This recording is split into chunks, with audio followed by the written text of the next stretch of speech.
The Old Man and the Sea, by Ernest Hemingway. Narrated by Frank Muller. This work, copyrighted 1952 by Ernest Hemingway, is recorded by arrangement with Patrick and John Hemingway as joint trustees of the Hemingway Foreign Rights Trust. This recording is copyrighted 1996 by Recorded Books, Incorporated. And now, The Old Man and the Sea. He was an old man who fished alone in a skiff in the Gulf Stream, and he had gone 84 days now without taking a fish.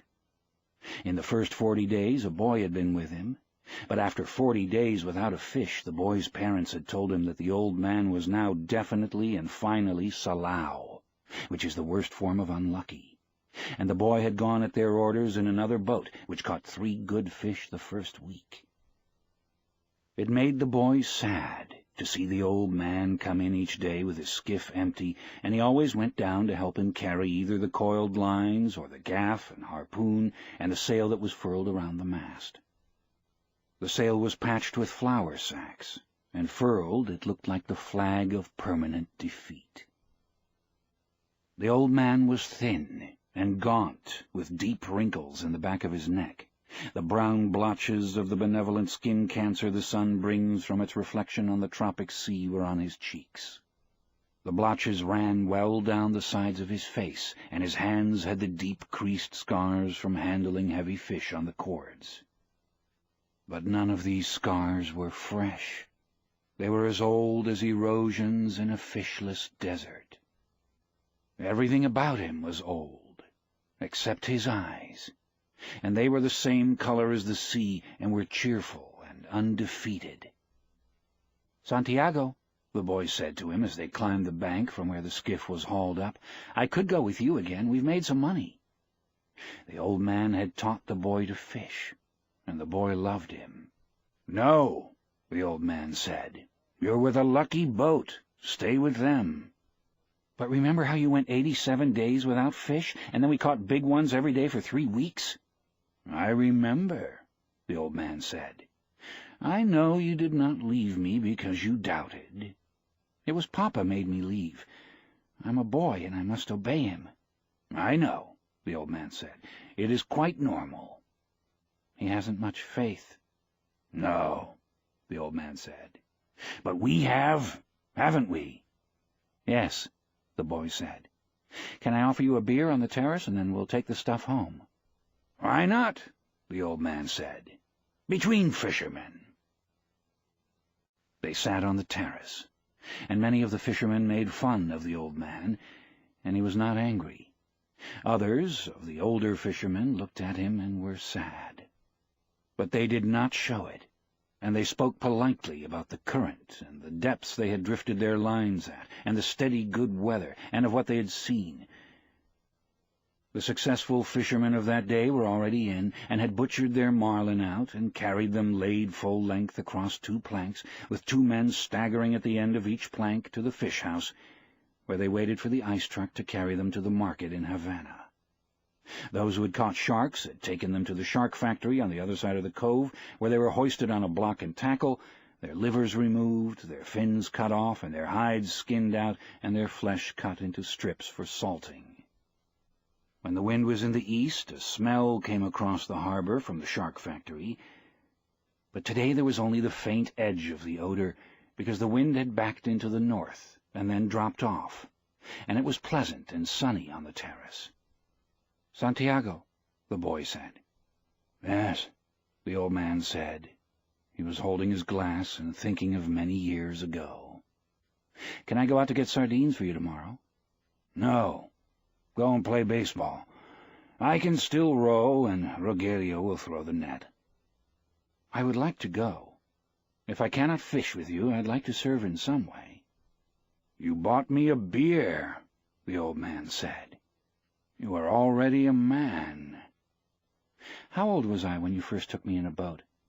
5, and you nearly were killed when I brought the fish in too green, and he nearly tore the boat to pieces. Can you remember?"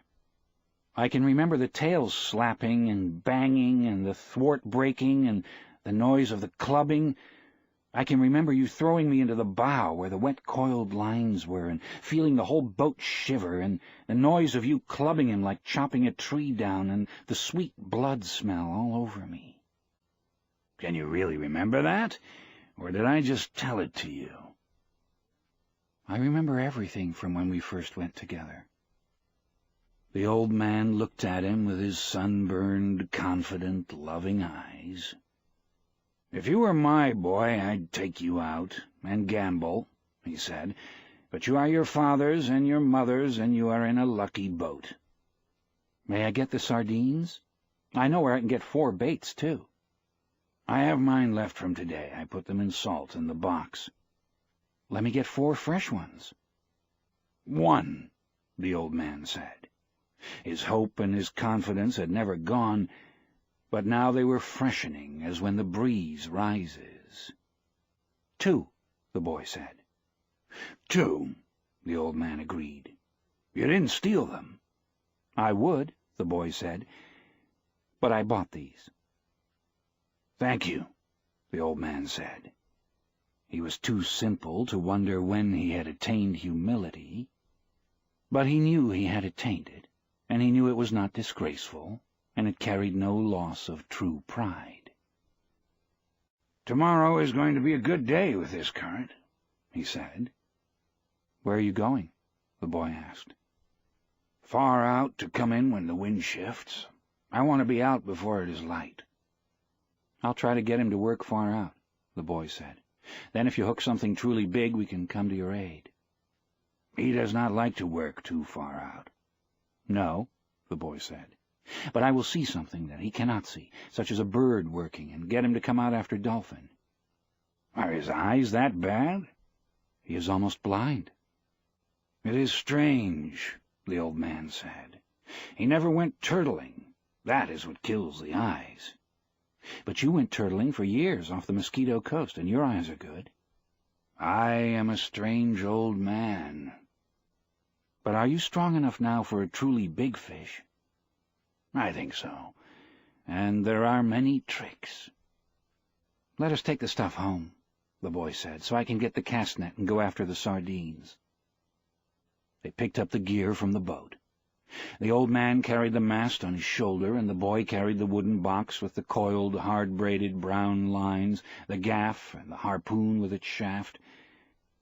The box with the baits was under the stern of the skiff, along with the club that was used to subdue the big fish when they were brought alongside. No one would steal from the old man, but it was better to take the sail and the heavy lines home, as the dew was bad for them.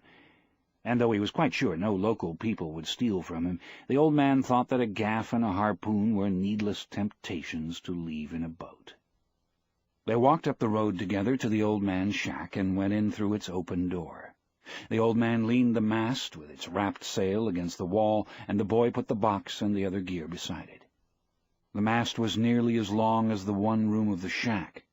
The shack was made of the tough bud shields of the royal palm, which are called guano, and in it there was a bed, a table, 1 chair, and a place on the dirt floor to cook with charcoal.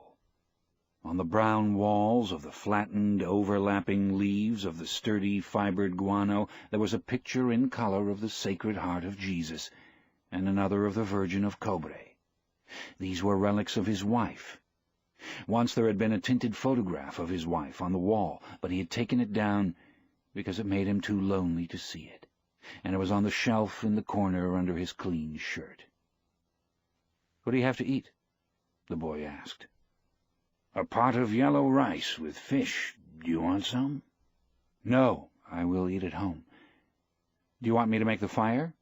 "No, I will make it later on, or I may eat the rice cold." "May I take the cast net?" "Of course." There was no cast net, and the boy remembered when they had sold it. But they went through this fiction every day. There was no pot of yellow rice and fish, and the boy knew this too. 85 is a lucky number, the old man said.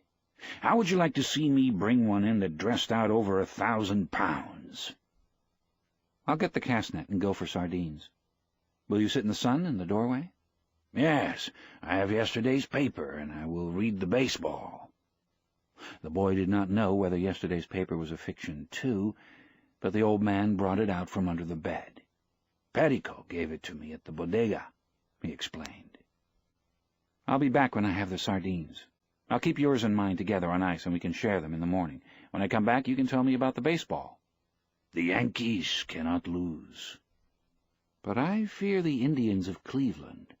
"Have faith in the Yankees, my son. Think of the great DiMaggio." "I fear both the Tigers of Detroit and the Indians of Cleveland." "Be careful, or you will fear even the Reds of Cincinnati and the White Sox of Chicago." "You study it and tell me when I come back." "Do you think we should buy a terminal of the lottery with an 85? Tomorrow is the 85th day." "We can do that," the boy said. "But what about the 87 of your great record?" "It could not happen twice. Do you think you can find an 85? "I can order one." "One sheet. That's $2.50. Who can we borrow that from?" "That's easy. I can always borrow $2.50. "I think perhaps I can, too. But I try not to borrow. First you borrow, then you beg." "Keep warm, old man," the boy said. "Remember, we're in September." "The month when the great fish come," the old man said. "Anyone can be a fisherman in May." "I go now for the sardines," the boy said. When the boy came back, the old man was asleep in the chair, and the sun was down.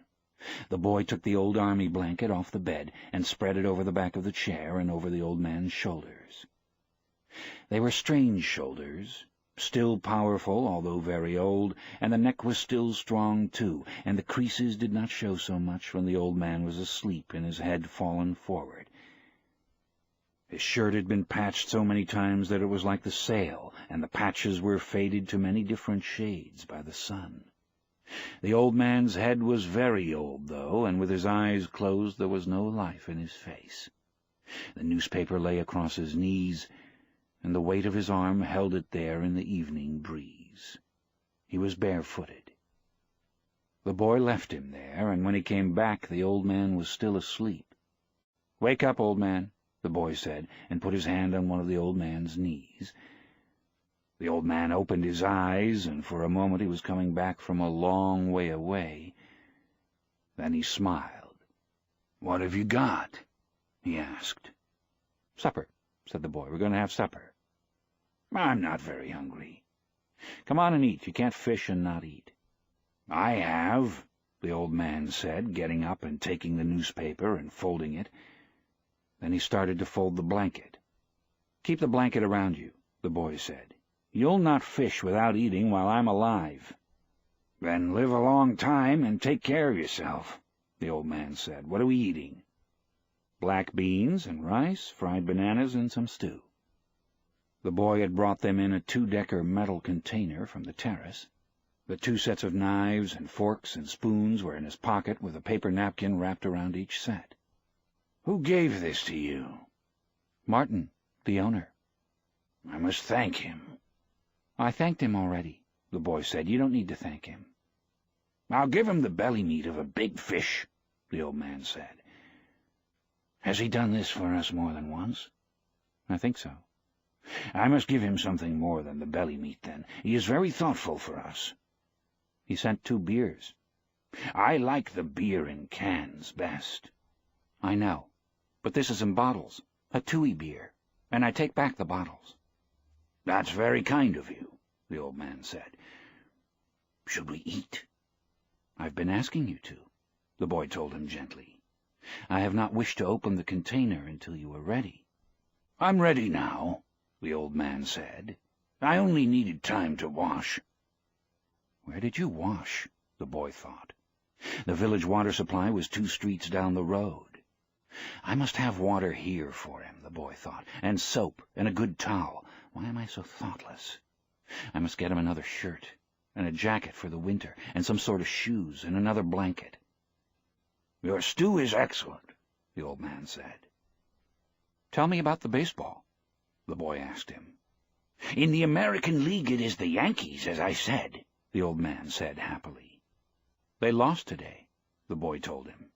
"That means nothing. The great DiMaggio is himself again." "They have other men on the team."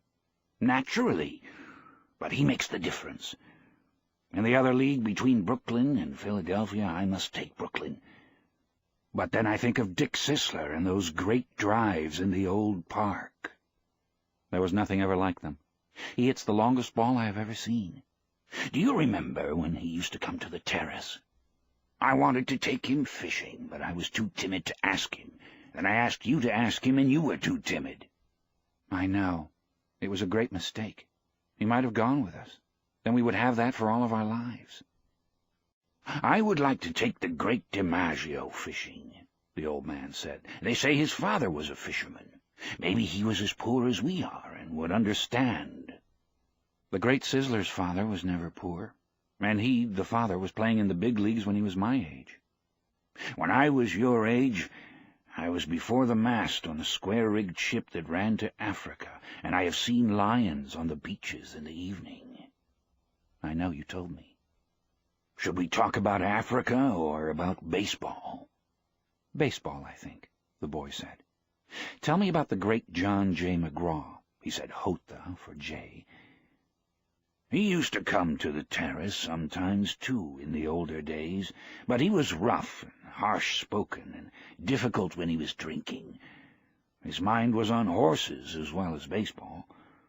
At least, he carried lists of horses at all times in his pocket, and frequently spoke the names of horses on the telephone." "He was a great manager," the boy said. "My father thinks he was the greatest." "Because he came here the most times," the old man said. "If de Rocher had continued to come here each year, your father would think him the greatest manager." "Who is the greatest manager, really, Luque or Mike Gonzalez?" "I think they are equal." "And the best fisherman is you?" "No, I know others better." "Que va?" the boy said. "There are many good fishermen, and some great ones, but there is only you." "Thank you.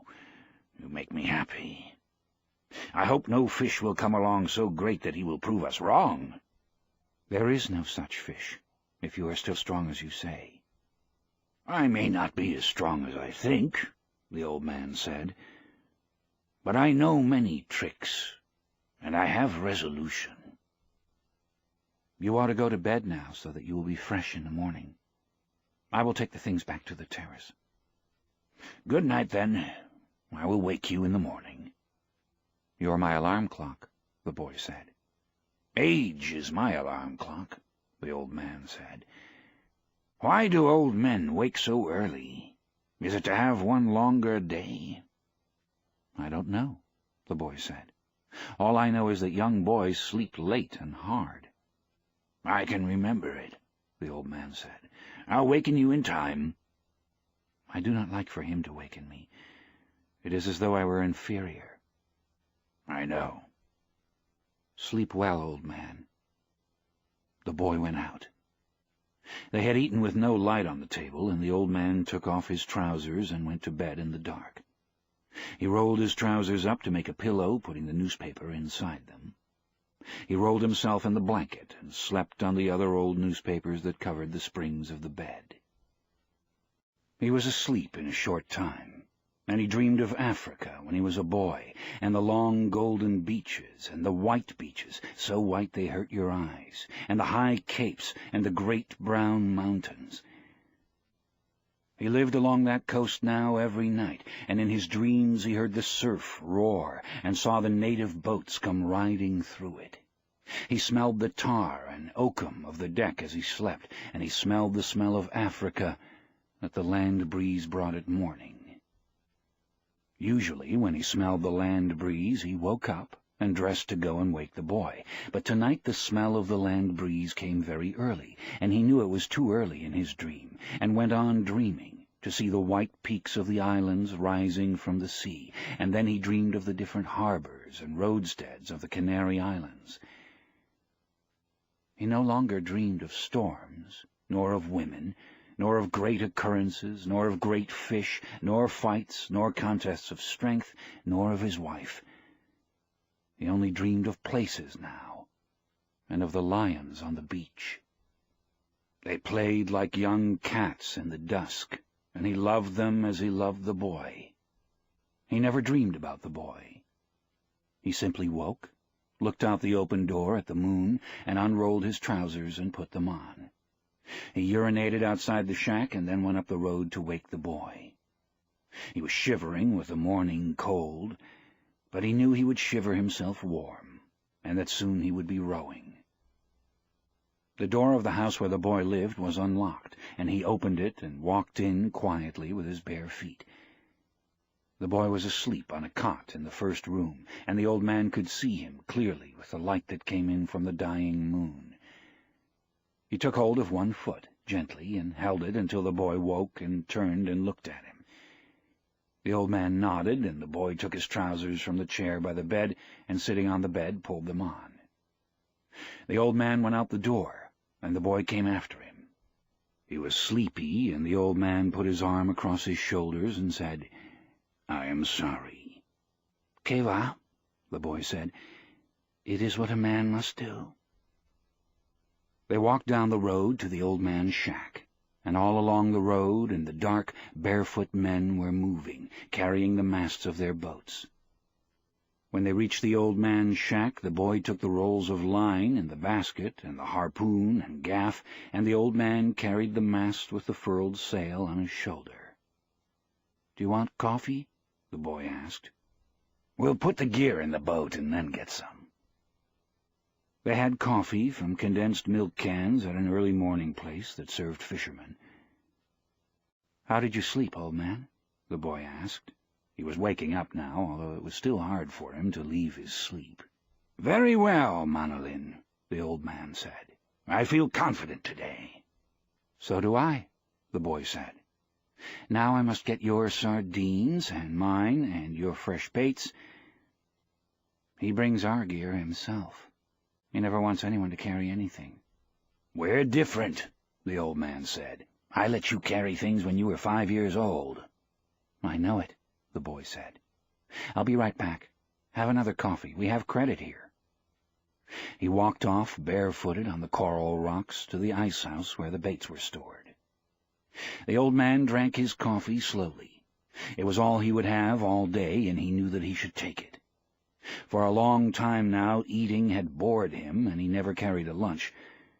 He had a bottle of water in the bow of the skiff, and that was all he needed for the day.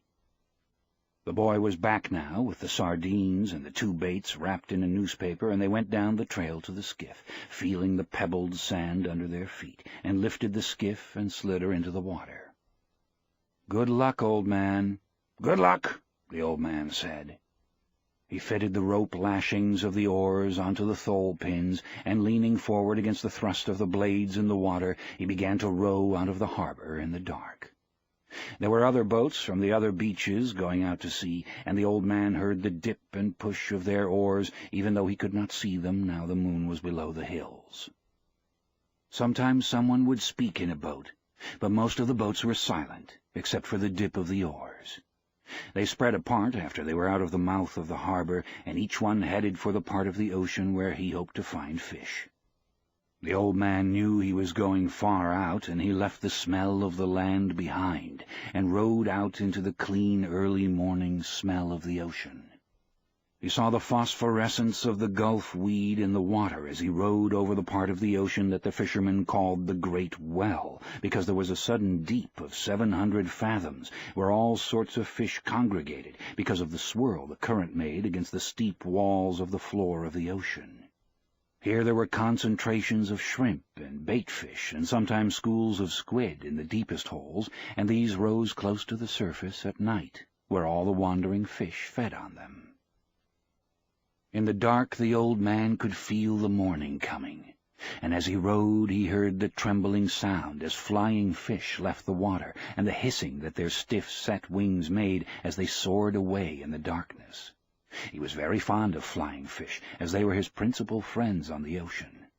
He was sorry for the birds, especially the small, delicate, dark terns that were always flying and looking and almost never finding, and he thought the birds have a harder life than we do, except for the robber birds and the heavy, strong ones. Why did they make birds so delicate and fine as those sea swallows, when the ocean can be so cruel?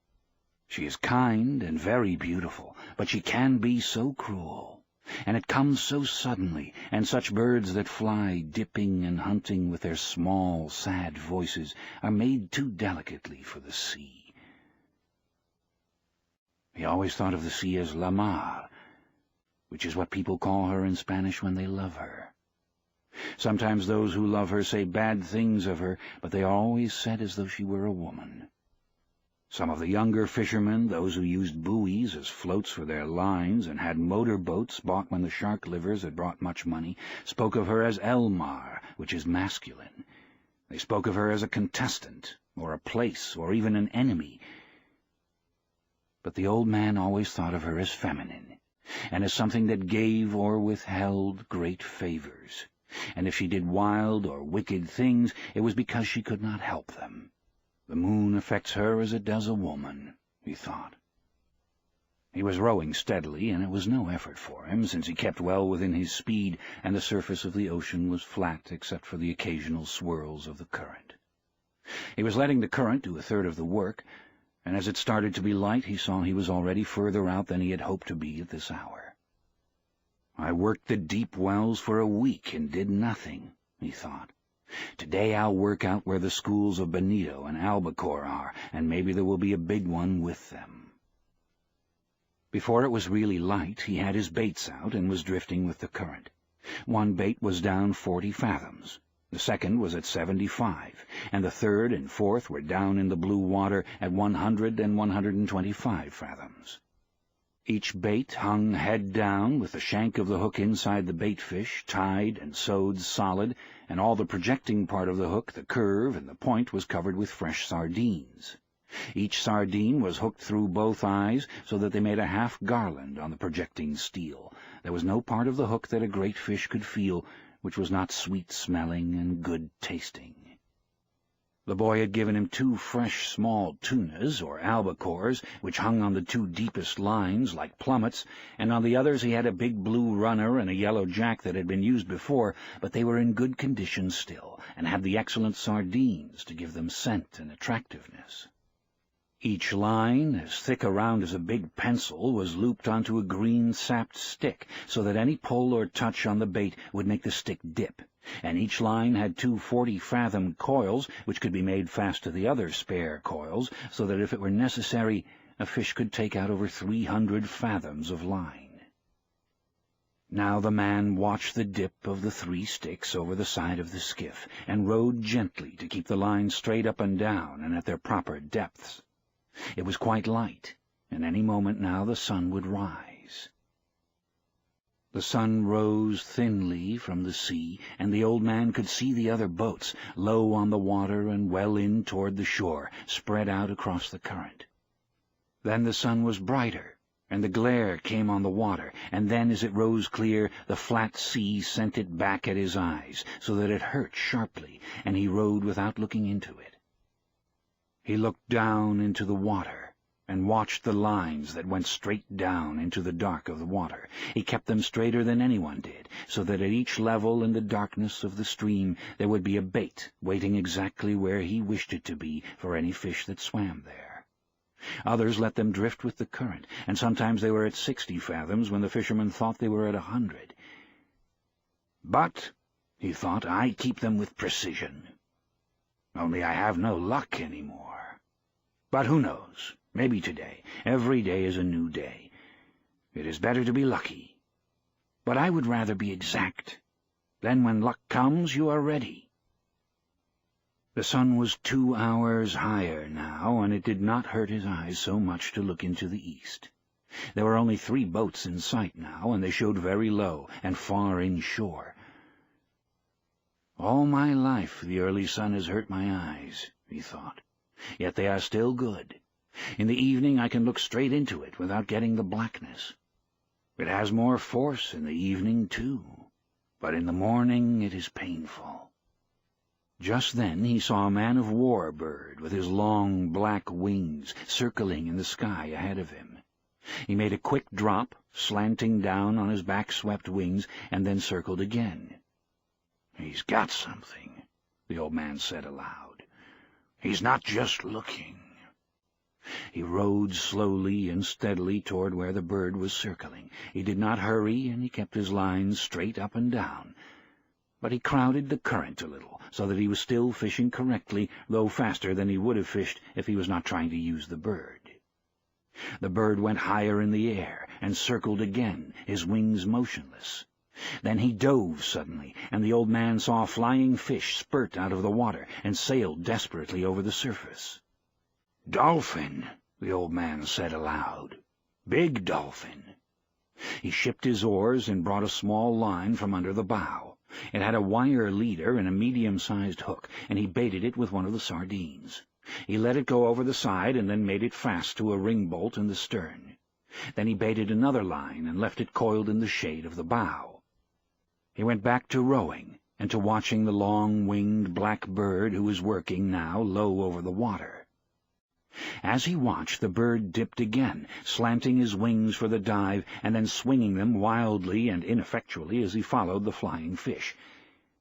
The old man could see the slight bulge in the water that the big dolphin raised as they followed the escaping fish. The dolphin were cutting through the water below the flight of the fish, and would be in the water, driving at speed when the fish dropped. "It is a big school of dolphin," he thought. "They are widespread, and the flying fish have little chance. The bird has no chance. The flying fish are too big for him, and they go too fast." He watched the flying fish burst out again and again, and the ineffectual movements of the bird. "That school has gotten away from me," he thought. "They are moving out too fast and too far. But perhaps I will pick up a stray, and perhaps my big fish is around them. My big fish must be somewhere." The clouds over the land now rose like mountains, and the coast was only a long green line with the grey-blue hills behind it. The water was a dark blue now, so dark that it was almost purple. As he looked down into it, he saw the red sifting of the plankton in the dark water, and the strange light the sun made now. He watched his lines to see them go straight down, out of sight, into the water, and he was happy to see so much plankton, because it meant fish. The strange light the sun made in the water, now that the sun was higher, meant good weather, and so did the shape of the clouds over the land. But the bird was almost out of sight now, and nothing showed on the surface of the water but some patches of yellow, sun-bleached sargasso weed and the purple, formalized, iridescent, gelatinous bladder of a Portuguese man-of-war floating close beside the boat. It turned on its side and then righted itself. It floated cheerfully as a bubble, with its long, deadly purple filaments trailing a yard behind it in the water. "Agua mala," the man said. "You whore." From where he swung lightly against his oars, he looked down into the water and saw the tiny fish that were colored like the trailing filaments, and swam between them and under the small shade the bubble made as it drifted. They were immune to its poison, but men were not, and when some of the filaments would catch on a line and rest there, slimy and purple, while the old man was working a fish, he would have welts and sores on his arms and hands of the sort that poison ivy or poison oak can give. But these poisonings from the agua mala came quickly and struck like a whiplash. The iridescent bubbles were beautiful, but they were the falsest thing in the sea, and the old man loved to see the big sea turtles eating them. The turtles saw them, approached them from the front, then shut their eyes so they were completely carapaced, and ate them, filaments and all. The old man loved to see the turtles eat them, and he loved to walk on them on the beach after a storm, and hear them pop when he stepped on them with the horny soles of his feet. He loved green turtles, and hawkbills with their elegance and speed, and their great value, and he had a friendly contempt for the huge, stupid loggerheads, yellow in their armor plating, strange in their love-making, and happily eating the Portuguese men-of-war with their eyes shut. He had no mysticism about turtles, although he had gone in turtle boats for many years. He was sorry for them all, even the great trunkbacks that were as long as the skiff and weighed a ton. Most people are heartless about turtles because a turtle's heart will beat for hours after he has been cut up and butchered. But the old man thought, I have such a heart too, and my feet and hands are like theirs. He ate the white eggs to give himself strength. He ate them all through May, to be strong in September and October for the truly big fish. He also drank a cup of shark liver oil each day from the big drum in the shack where many of the fishermen kept their gear. It was there for all fishermen who wanted it. Most fishermen hated the taste, but it was no worse than getting up at the hours that they rose, and it was very good against all colds and grips, and it was good for the eyes. Now the old man looked up and saw that the bird was circling again. "He's found fish," he said aloud. No flying fish broke the surface, and there was no scattering of bait fish. But as the old man watched, a small tuna rose in the air, turned, and dropped head first into the water. The tuna shone silver in the sun, and after he had dropped back into the water, another and another rose, and they were jumping in all directions, churning the water and leaping in long jumps after the bait. They were circling it and driving it. "If they don't travel too fast, I will get into them," the old man thought, and he watched the school working the water white, and the bird now dropping and dipping into the bait fish that were forced to the surface in their panic. "The bird is a great help," the old man said. Just then the stern line came taut under his foot, where he had kept a loop of the line, and he dropped his oars and felt the weight of the small tuna's shivering pull as he held the line firm and commenced to haul it in. The shivering increased as he pulled in, and he could see the blue back of the fish in the water and the gold of his sides before he swung him over the side and into the boat.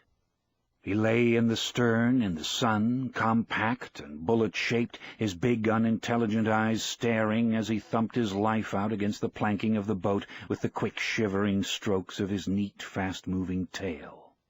The old man hit him on the head for kindness, and kicked him, his body still shuddering, under the shade of the stern. "Albacore," he said aloud. "You'll make a beautiful bait. You'll weigh 10 pounds. He did not remember when he had first started to talk aloud when he was by himself. He had sung when he was by himself in the old days, and he had sung at night sometimes when he was alone, steering on his watch in the smacks or in the turtle boats. He had probably started to talk aloud when alone, when the boy had left. But he did not remember. When he and the boy fished together, they usually spoke only when it was necessary. They talked at night or when they were storm-bound by bad weather. It was considered a virtue not to talk unnecessarily at sea, and the old man had always considered it so and respected it. But now he said his thoughts aloud many times, since there was no one that they could annoy. "If the others heard me talking out loud, they would think that I am crazy," he said aloud. "But since I am not crazy, I do not care. And the rich have radios to talk to them in their boats and to bring them the baseball. Now is no time to think of baseball," he thought. "Now is the time to think of only one thing, that which I was born for. There might be a big one around that school," he thought.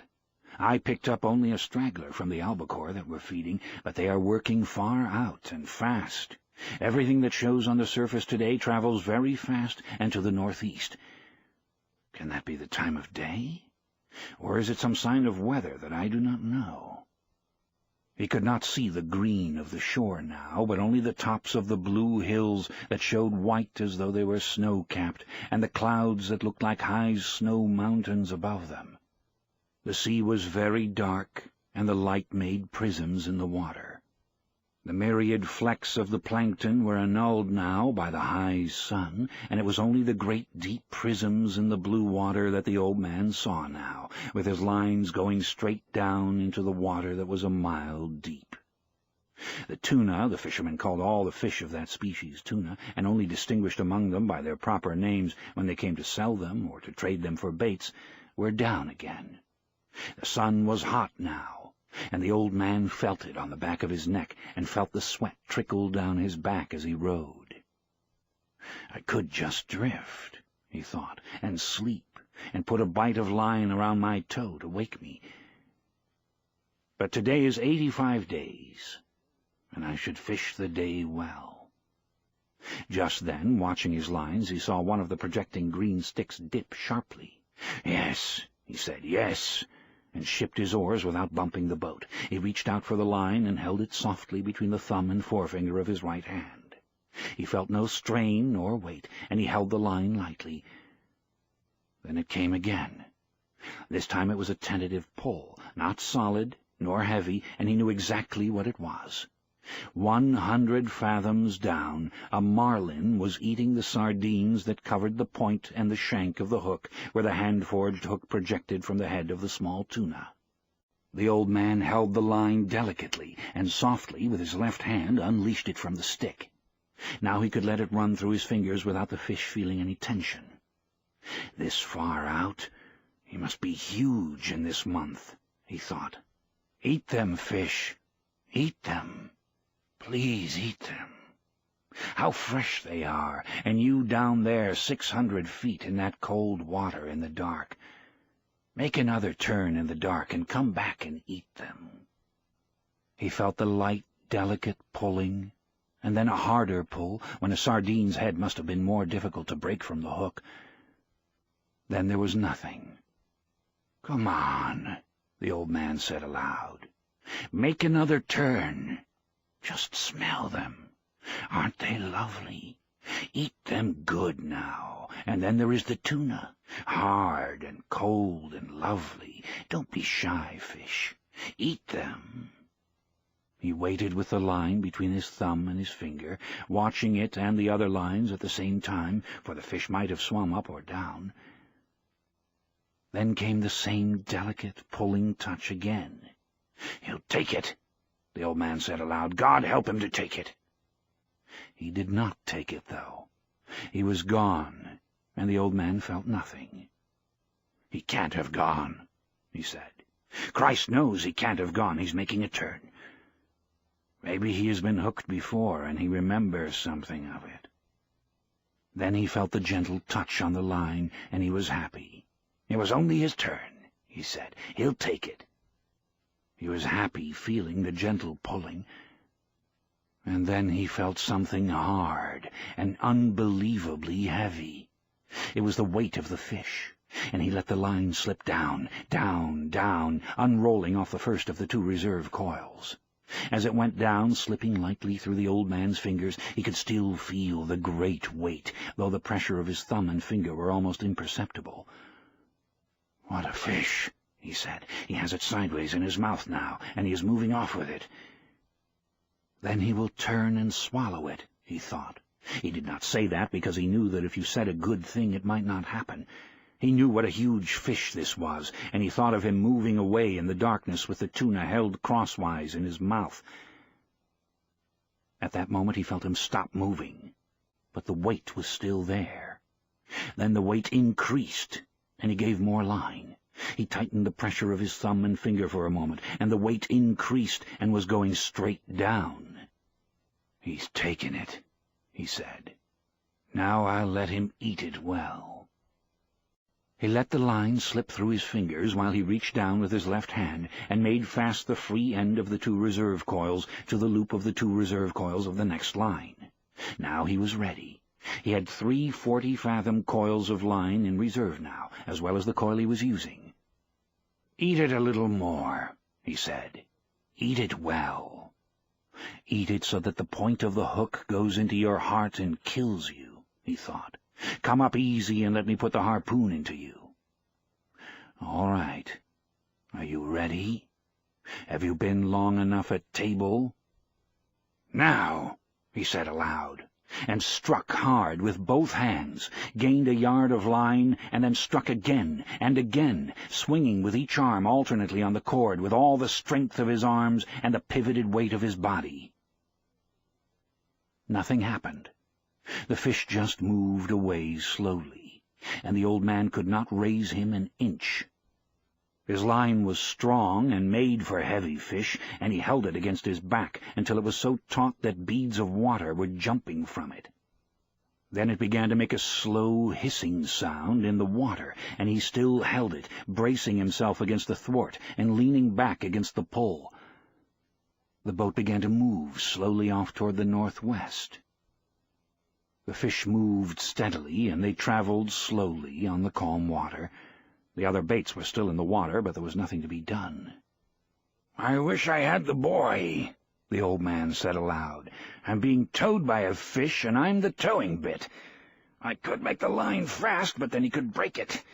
I must hold him all I can and give him line when he must have it. Thank God he is traveling and not going down. What I will do if he decides to go down, I don't know. What I'll do if he sounds and dies, I don't know. But I'll do something. There are plenty of things I can do." He held the line against his back and watched it slant in the water and the skiff moving steadily to the northwest. "This will kill him," the old man thought. "He can't do this forever." But 4 hours later the fish was still swimming steadily out to sea, towing the skiff, and the old man was still braced solidly with the line across his back. "It was noon when I hooked him," he said, "and I have never seen him." He had pushed his straw hat hard down on his head before he hooked the fish, and it was cutting his forehead. He was thirsty, too, and he got down on his knees, and being careful not to jerk on the line, moved as far into the bow as he could get, and reached the water bottle with one hand. He opened it and drank a little. Then he rested against the bow. He rested sitting on the unstepped mast and sail, and tried not to think, but only to endure. Then he looked behind him, and saw that no land was visible. "That makes no difference," he thought. "I can always come in on the glow from Havana. There are 2 more hours before the sun sets, and maybe he will come up before that. If he doesn't, maybe he will come up with the moon. If he does not do that, maybe he will come up with the sunrise. I have no cramps, and I feel strong. It is he that has the hook in his mouth. But what a fish to pull like that! He must have his mouth shut tight on the wire. I wish I could see him. I wish I could see him only once to know what I have against me." The fish never changed his course nor his direction all that night, as far as the man could tell from watching the stars. It was cold after the sun went down, and the old man's sweat dried cold on his back and his arms and his old legs. During the day he had taken the sack that covered the bait box and spread it in the sun to dry. After the sun went down, he tied it around his neck so that it hung down over his back, and he cautiously worked it down under the line that was across his shoulders now. The sack cushioned the line, and he had found a way of leaning forward against the bows so that he was almost comfortable. The position actually was only somewhat less intolerable, but he thought of it as almost comfortable. "I can do nothing with him, and he can do nothing with me," he thought, "not as long as he keeps this up." Once he stood up and urinated over the side of the skiff, and looked at the stars and checked his course. The line showed like a phosphorescent streak in the water, straight out from his shoulders. They were moving more slowly now, and the glow of Havana was not so strong, so that he knew the current must be carrying them to the eastward. "If I lose the glare of Havana, we must be going more to the eastward," he thought. "For if the fish's course held true, I must see it for many more hours. I wonder how the baseball came out in the Grand Leagues today," he thought. "It would be wonderful to do this with a radio." Then he thought, "Think of it always. Think of what you are doing. You must do nothing stupid." Then he said aloud, "I wish I had the boy to help me and to see this." No one should be alone in their old age, he thought, but it is unavoidable. I must remember to eat the tuna before he spoils in order to keep strong. Remember, no matter how little you want to, that you must eat him in the morning. Remember, he said to himself. During the night 2 porpoises came around the boat, and he could hear them rolling and blowing. He could tell the difference between the blowing noise the male made and the sighing blow of the female. "They are good," he said. "They play and make jokes and love one another. They are our brothers, like the flying fish." Then he began to pity the great fish that he had hooked. "He is wonderful and strange, and who knows how old he is," he thought. Never have I had such a strong fish, nor one who acted so strangely. Perhaps he is too wise to jump. He could ruin me by jumping, or by a wild rush. But perhaps he has been hooked many times before, and he knows that this is how he should make his fight. He cannot know that it is only one man against him, nor that it is an old man. But what a great fish he is, and what he will bring in the market if the flesh is good. He took the bait like a male, and he pulls like a male, and his fight has no panic in it. I wonder if he has any plans, or if he is just as desperate as I am. He remembered the time he had hooked one of a pair of marlin. The male fish always let the female fish feed first, and the hooked fish, the female, made a wild, panic-stricken, despairing fight that soon exhausted her, and all the time the male had stayed with her, crossing the line and circling with her on the surface. He had stayed so close that the old man was afraid he would cut the line with his tail, which was sharp as a scythe and almost of that size and shape. When the old man had gaffed her and clubbed her, holding the rapier bill with its sandpaper edge and clubbing her across the top of her head until her color turned to a color almost like the backing of mirrors, and then, with the boy's aid, hoisted her aboard, the male fish had stayed by the side of the boat. Then, while the old man was clearing the lines and preparing the harpoon, the male fish jumped high into the air beside the boat to see where the female was, and then went down deep, his lavender wings, that were his pectoral fins, spread wide, and all his wide lavender stripes showing. He was beautiful, the old man remembered, and he had stayed. That was the saddest thing I ever saw with them, the old man thought. The boy was sad, too, and we begged her pardon and butchered her promptly. "I wish the boy was here," he said aloud, and settled himself against the rounded planks of the bow and felt the strength of the great fish through the line he held across his shoulders, moving steadily toward whatever he had chosen. When once through my treachery it had been necessary to him to make a choice, the old man thought. His choice had been to stay in the deep, dark water, far out beyond all snares and traps and treacheries. My choice was to go there to find him beyond all people in the world. Now we are joined together, and have been since noon, and no one to help either one of us. This ends Disc 1. The Old Man and the Sea, Disc 2. Perhaps I should not have been a fisherman, he thought, but that was the thing that I was born for. I must surely remember to eat the tuna after it gets light. Some time before daylight, something took one of the baits that were behind him. He heard the stick break, and the line began to rush out over the gunwale of the skiff. In the darkness he loosened his sheath knife, and taking all the strain of the fish on his left shoulder, he leaned back and cut the line against the wood of the gunwale. Then he cut the other line closest to him, and in the dark made the loose ends of the reserve coils fast. He worked skillfully with the one hand, and put his foot on the coils to hold them as he drew his knots tight. Now he had 6 reserve coils of line. There were 2 from each bait he had severed, and the 2 from the bait the fish had taken, and they were all connected. After it is light, he thought, I will work back to the 40-fathom bait and cut it away too, and link up the reserve coils. I will have lost 200 fathoms of good cattle and cardle, and the hooks and leaders. That can be replaced. But who replaces this fish if I hook some fish and it cuts him off? I don't know what that fish was that took the bait just now. It could have been a marlin, or a broadbill, or a shark. I never felt him. I had to get rid of him too fast. Aloud he said, I wish I had the boy. But you haven't got the boy, he thought.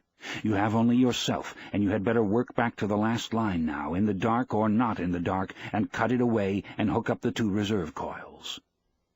So he did it. It was difficult in the dark, and once the fish made a surge that pulled him down on his face and made a cut below his eye. The blood ran down his cheek a little way, but it coagulated and dried before it reached his chin, and he worked his way back to the bow and rested against the wood. He adjusted the sack and carefully worked the line so that it came across a new part of his shoulders, and holding it anchored with his shoulders, he carefully felt the pull of the fish, and then felt with his hand the progress of the skiff through the water. "I wonder what he made that lurch for," he thought. "The wire must have slipped on the great hill of his back. Certainly his back cannot feel as badly as mine does. But he cannot pull this skiff forever, no matter how great he is. Now everything is cleared away that might make trouble, and I have a big reserve of line. All that a man can ask." "Fish," he said softly aloud, "I'll stay with you until I am dead." He'll stay with me, too, I suppose, the old man thought, and he waited for it to be light. It was cold now, and the time before daylight, and he pushed against the wood to be warm. I can do it as long as he can, he thought. And in the first light the line extended out and down into the water. The boat moved steadily, and when the first edge of the sun rose, it was on the old man's right shoulder. "He's headed north," the old man said. "The current will have set us far to the eastward," he thought. "I wish he would turn with the current. That would show that he was tiring." When the sun had risen further, the old man realized that the fish was not tiring. There was only one favorable sign. The slant of the line showed he was swimming at a lesser depth. That did not necessarily mean that he would jump, but he might. "God, let him jump," the old man said. "I have enough line to handle him. Maybe if I can increase the tension just a little, it will hurt him and he will jump," he thought. "Now that it is daylight, let him jump, so that he'll fill the sacs along his backbone with air, and then he cannot go deep to die." He tried to increase the tension, but the line had been taut up to the very edge of the breaking point since he had hooked the fish, and he felt the harshness as he leaned back to pull, and knew he could put no more strain on it. "I must not jerk it ever," he thought. "Each jerk widens the cut the hook makes, and then when he does jump, he might throw it. Anyway, I feel better with the sun, and for once I do not have to look into it."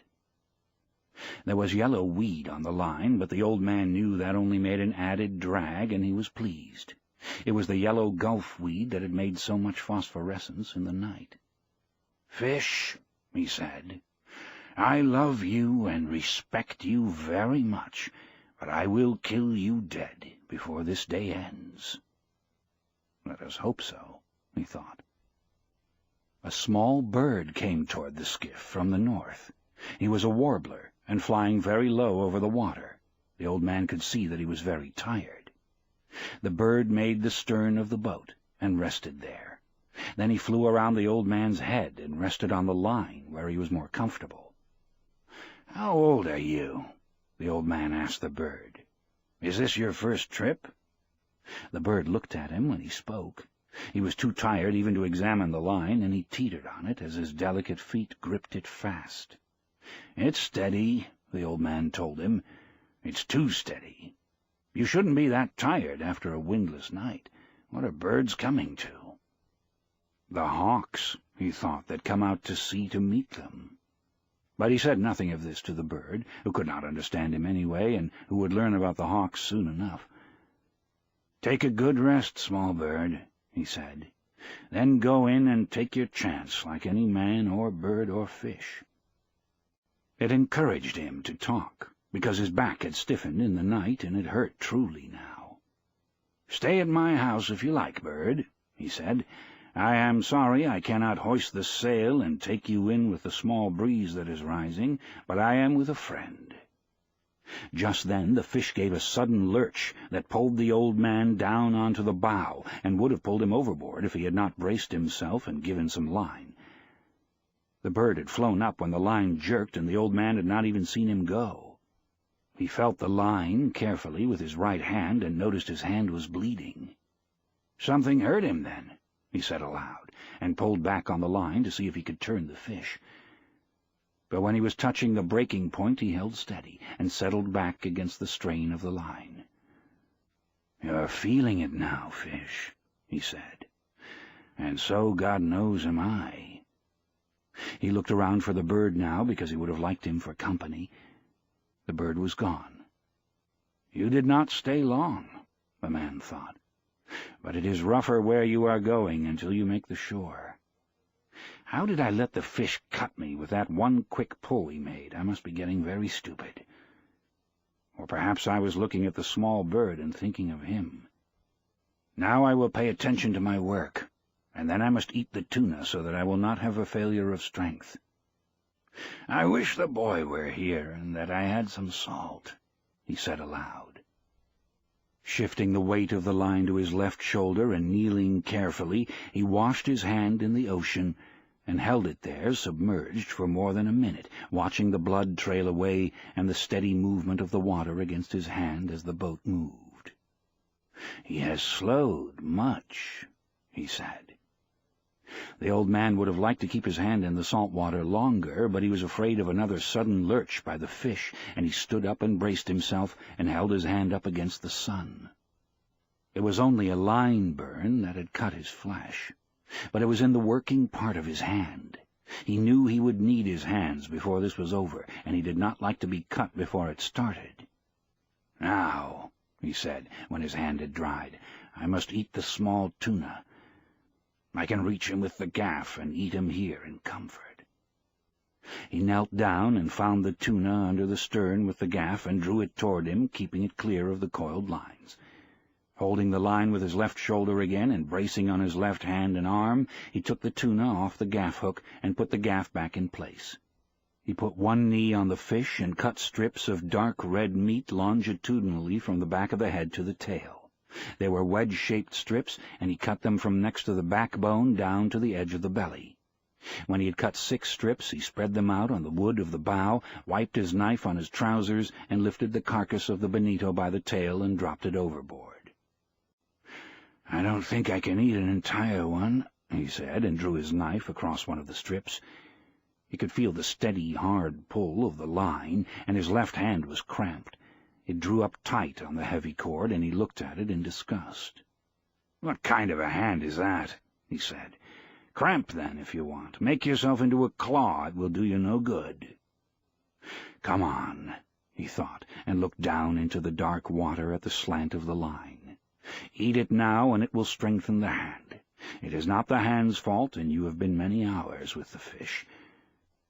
But you can stay with him forever. Eat the bonito now." He picked up a piece and put it in his mouth and chewed it slowly. It was not unpleasant.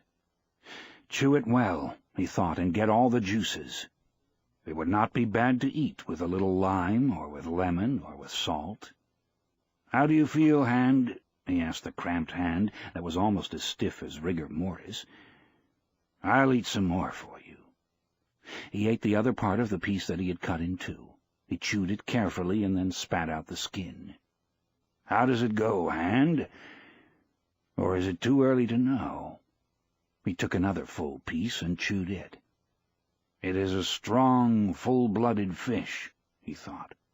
"I was lucky to get him instead of Dolphin. Dolphin is too sweet. This is hardly sweet at all, and all the strength is still in it. There is no sense in being anything but practical, though," he thought. "I wish I had some salt. And I do not know whether the sun will rot or dry what is left, so I had better eat it all, although I am not hungry. The fish is calm and steady. I will eat it all, and then I will be ready." "Be patient, hand," he said. "I do this for you." "I wish I could feed the fish," he thought. "He is my brother. But I must kill him, and keep strong to do it." Slowly and conscientiously he ate all of the wedge-shaped strips of fish. He straightened up, wiping his hand on his trousers. "Now," he said, "you can let the cord go, hand, and I will handle him with the right arm alone until you stop that nonsense." He put his left foot on the heavy line that the left hand had held, and lay back against the pole against his back. "God help me to have the cramp go," he said, "because I do not know what the fish is going to do." But he seems calm, he thought, and following his plan. But what is his plan, he thought, and what is mine? Mine I must improvise to his because of his great size. If he will jump, I can kill him. But he stays down forever. Then I will stay down with him forever. He rubbed the cramped hand against his trousers and tried to gentle the fingers, but it would not open. Maybe it will open with the sun, he thought. Maybe it will open when the strong, raw tuna is digested. If I have to have it, I will open it, cost whatever it costs. But I do not want to open it now by force. Let it open by itself, and come back of its own accord. After all, I abused it much in the night when it was necessary to free and untie the various lines. He looked across the sea and knew how alone he was now. But he could see the prisms in the deep, dark water, and the lines stretching ahead, and the strange undulation of the calm. The clouds were building up now for the trade wind, and he looked ahead and saw a flight of wild ducks etching themselves against the sky over the water, then blurring, then etching again. And he knew no man was ever alone on the sea. He thought of how some men feared being out of sight of land in a small boat, and knew they were right in the months of sudden bad weather. But now they were in hurricane months, and when there are no hurricanes, the weather of hurricane months is the best of all the year. If there is a hurricane, you always see the signs of it in the sky for days ahead if you are at sea. They do not see it ashore because they do not know what to look for, he thought. The land must make a difference, too, in the shape of the clouds. But we have no hurricane coming now. He looked at the sky and saw the white cumulus built like friendly piles of ice cream, and high above were the thin feathers of the cirrus against the high September sky. "Light brisa," he said. "Better weather for me than for you, fish." His left hand was still cramped, but he was unknotting it slowly. "I hate a cramp," he thought. "It is a treachery of one's own body. It is humiliating before others to have a diarrhea from ptomaine poisoning or to vomit from it. But a cramp," he thought of it as a calambre, humiliates oneself, especially when one is alone. If the boy were here, he could rub it for me and loosen it down from the forearm, he thought. But it will loosen up. Then, with his right hand, he felt the difference in the pull of the line, before he saw the slant change in the water.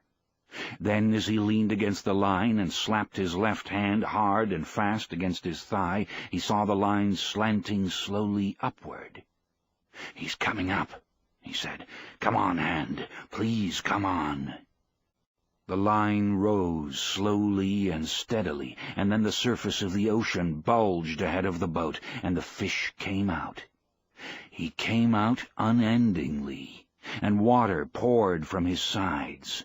He was bright in the sun, and his head and back were dark purple, and in the sun the stripes on his sides showed wide and a light lavender.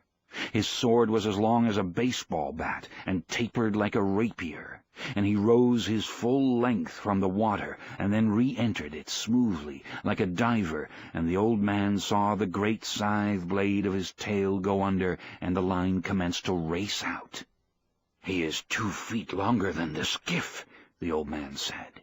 The line was going out fast but steadily, and the fish was not panicked. The old man was trying with both hands to keep the line just inside of breaking strength. He knew that if he could not slow the fish with a steady pressure, the fish could take out all the line and break it. "He is a great fish, and I must convince him," he thought. "I must never let him learn his strength, nor what he could do if he made his run. If I were him, I would put in everything now, and go until something broke. But thank God they are not as intelligent as we who kill them, although they are more noble and more able." The old man had seen many great fish, He had seen many that weighed more than 1,000 pounds, and he had caught 2 of that size in his life, but never alone. Now, alone and out of sight of land, he was fast to the biggest fish that he had ever seen, and bigger than he had ever heard of, and his left hand was still as tight as the gripped claws of an eagle. "It will uncramp, though," he thought. "Surely it will uncramp to help my right hand. There are 3 things that are brothers, the fish and my 2 hands. It must uncramp. It is unworthy of it to be cramped." The fish had slowed again and was going at his usual pace. "I wonder why he jumped," the old man thought. "He jumped almost as though to show me how big he was. I know now, anyway," he thought. "I wish I could show him what sort of man I am. But then he would see the cramped hand. Let him think I am more man than I am, and I will be so. I wish I was the fish," he thought, "with everything he has, against only my will and my intelligence." He settled comfortably against the wood, and took his suffering as it came, and the fish swam steadily, and the boat moved slowly through the dark water. There was a small sea rising, with the wind coming up from the east, and at noon the old man's left hand was uncramped. "Bad news for you, fish," he said, and shifted the line over the sacks that covered his shoulders. He was comfortable but suffering, although he did not admit the suffering at all. "I am not religious," he said, "but I will say 10 Our Fathers and 10 Hail Marys that I should catch this fish, and I promise to make a pilgrimage to the Virgin of Cobre if I catch him. That is a promise." He commenced to say his prayers mechanically. Sometimes he would be so tired that he could not remember the prayer, and then he would say them fast so that they would come automatically. Hail Marys are easier to say than Our Fathers, he thought. "Hail Mary, full of grace, the Lord is with thee. Blessed art thou among women, and blessed is the fruit of thy womb, Jesus. Holy Mary, Mother of God, pray for us sinners now and at the hour of our death. Amen." Then he added, "Blessed Virgin, pray for the death of this fish, wonderful though he is." With his prayers said, and feeling much better, but suffering exactly as much, and perhaps a little more, he leaned against the wood of the bow, and began mechanically to work the fingers of his left hand. The sun was hot now, although the breeze was rising gently. "I had better rebait that little line out over the stern," he said. "If the fish decides to stay another night, I will need to eat again, and the water is low in the bottle. I don't think I can get anything but a dolphin here. But if I eat him fresh enough, he won't be bad. I wish a flying fish would come on board tonight, but I have no light to attract them. A flying fish is excellent to eat raw, and I would not have to cut him up. I must save all my strength now. Christ, I did not know he was so big. I'll kill him, though," he said, "in all his greatness and his glory. Although it is unjust," he thought, "but I will show him what a man can do and what a man endures." "I told the boy I was a strange old man," he said. "Now is when I must prove it." The 1,000 times that he had proved it meant nothing. Now he was proving it again. Each time was a new time, and he never thought about the past when he was doing it. "I wish he'd sleep, and I could sleep and dream about the lions," he thought. "Why are the lions the main thing that is left?" "Don't think, old man," he said to himself. "Rest gently now against the wood and think of nothing. He is working. Work as little as you can." It was getting into the afternoon, and the boat still moved slowly and steadily. But there was an added drag now from the easterly breeze, and the old man rowed gently with the small sea, and the hurt of the cord across his back came to him easily and smoothly. Once in the afternoon the line started to rise again, but the fish only continued to swim at a slightly higher level.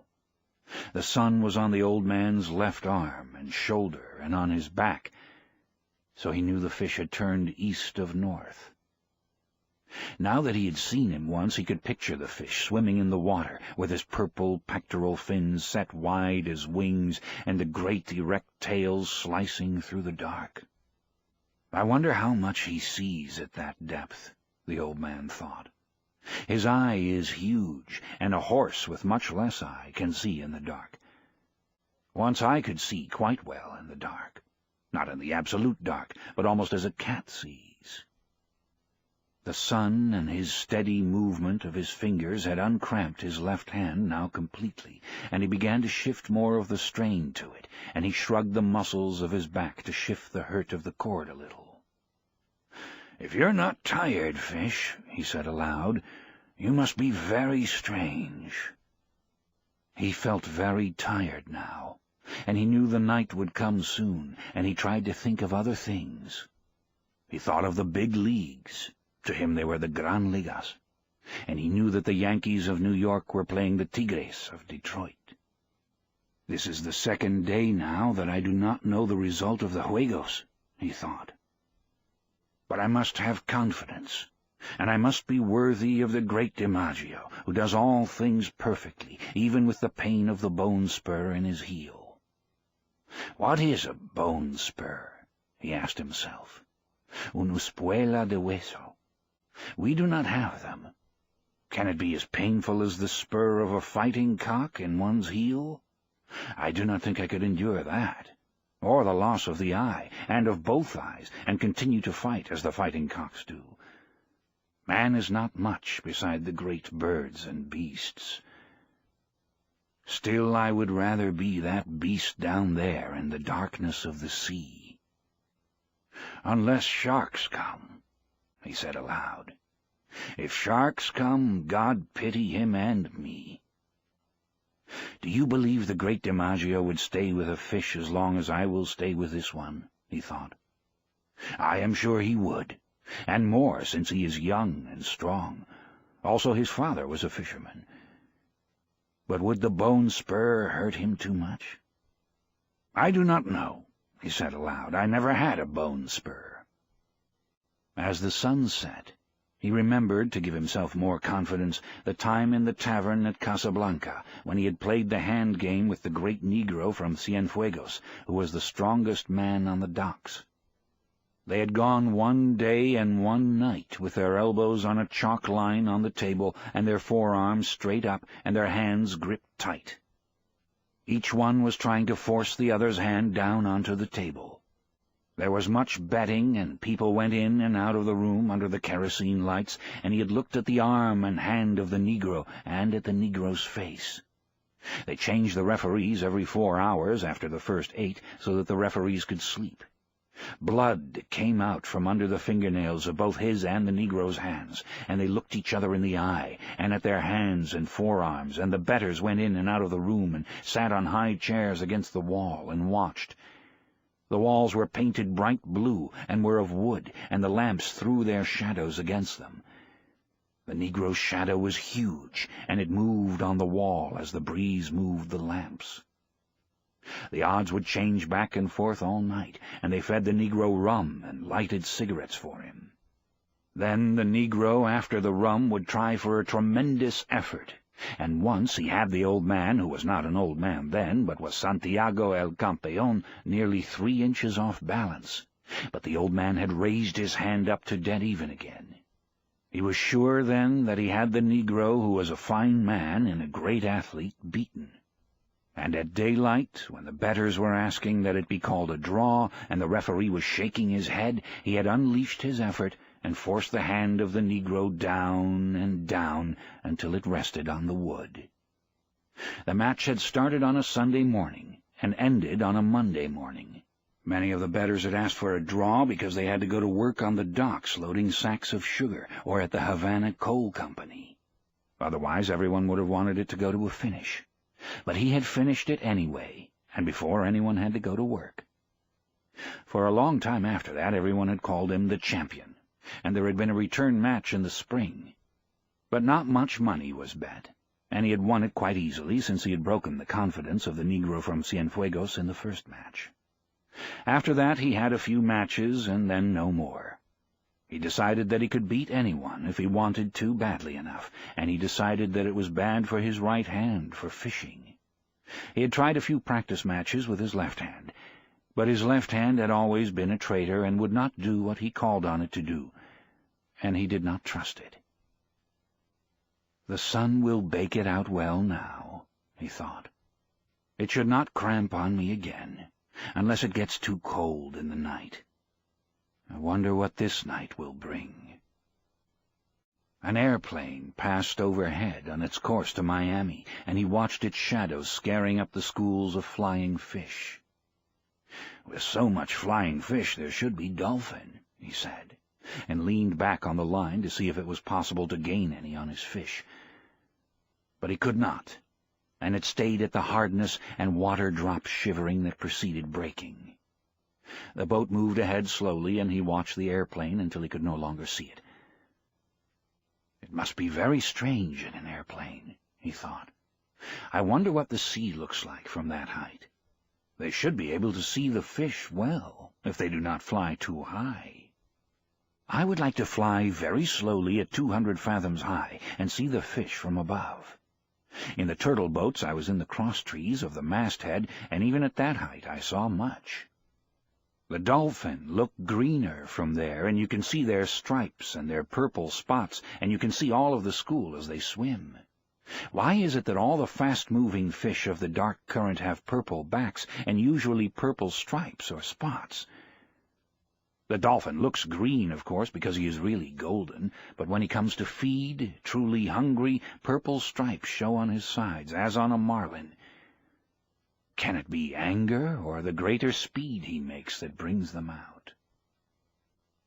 Just before it was dark, as they passed a great island of sargasso weed that heaved and swung in the light sea as though the ocean were making love with something under a yellow blanket, his small line was taken by a dolphin. He saw it first when it jumped in the air, true gold in the last of the sun, and bending and flapping wildly in the air. It jumped again and again in the acrobatics of its fear, and he worked his way back to the stern, and crouching and holding the big line with his right hand and arm, he pulled the dolphin in with his left hand, stepping on the gained line each time with his bare left foot. When the fish was at the stern, plunging and cutting from side to side in desperation, the old man leaned over the stern and lifted the burnished gold fish with its purple spots over the stern.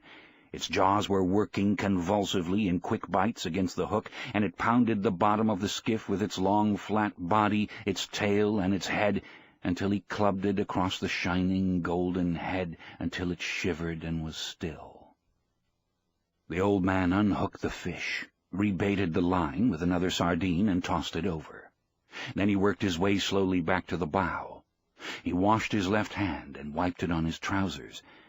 Then he shifted the heavy line from his right hand to his left and washed his right hand in the sea, while he watched the sun go into the ocean and the slant of the big cord.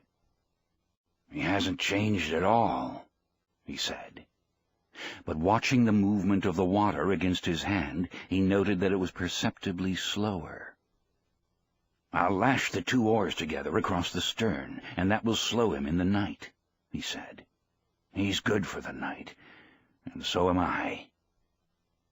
It would be better to gut the dolphin a little later to save the blood in the meat, he thought. I can do that a little later, and lash the oars to make a drag at the same time. I had better keep the fish quiet now, and not disturb him too much at sunset. The setting of the sun is a difficult time for all fish. He let his hand dry in the air, then grasped the line with it and eased himself as much as he could, and allowed himself to be pulled forward against the wood so that the boat took the strain as much or more than he did.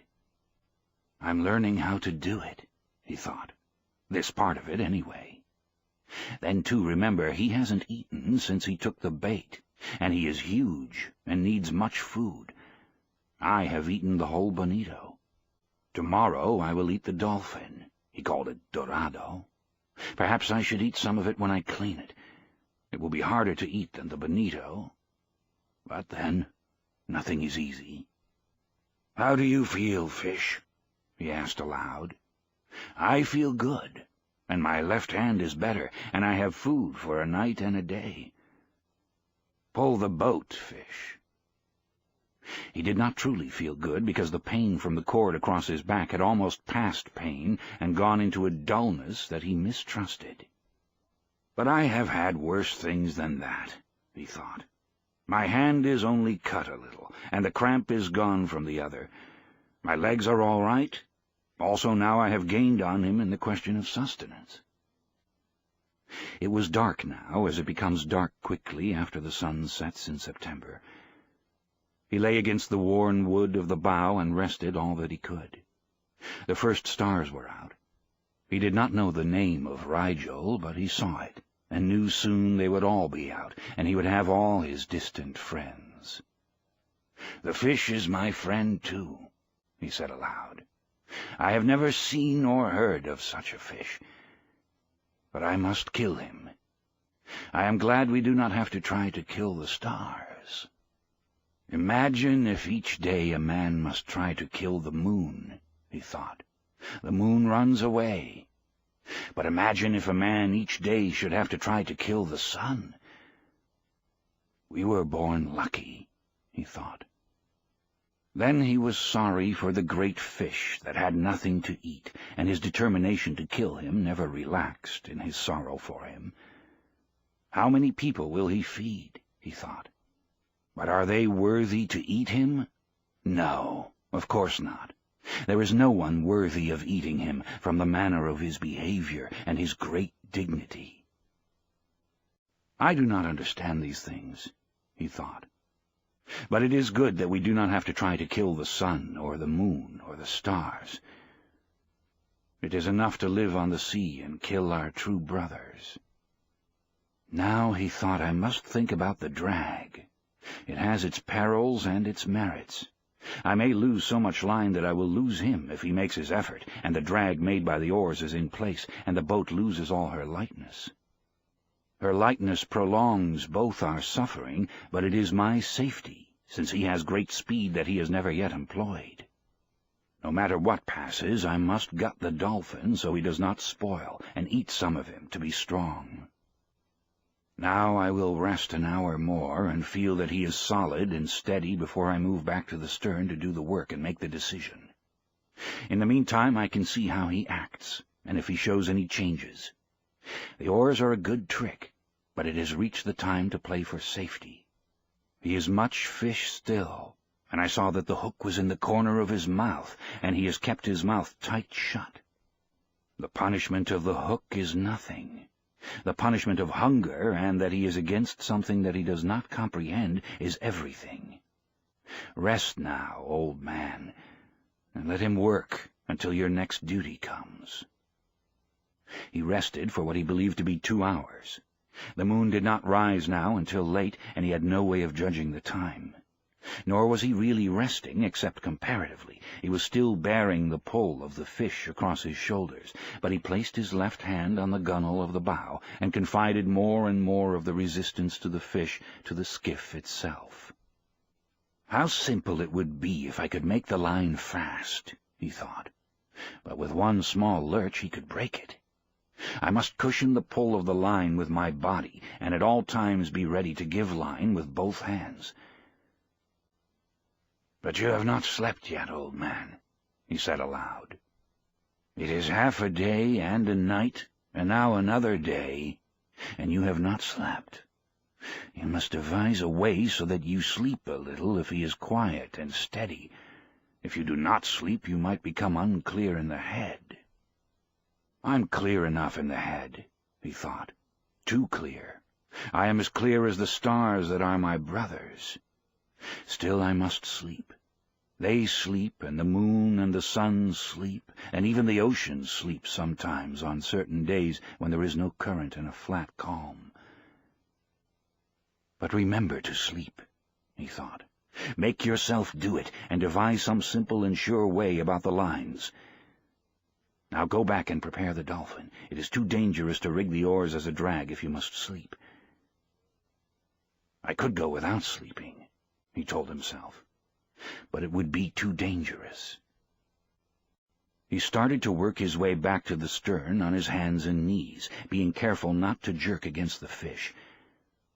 He may be half asleep himself, he thought, but I do not want him to rest. He must pull until he dies. Back in the stern he turned so that his left hand held the strain of the line across his shoulders, and drew his knife from its sheath with his right hand. The stars were bright now, and he saw the dolphin clearly, and he pushed the blade of his knife into his head and drew him out from under the stern. He put one of his feet on the fish and slid him quickly from the vent up to the tip of his lower jaw. Then he put his knife down and gutted him with his right hand, scooping him clean and pulling the gills clear.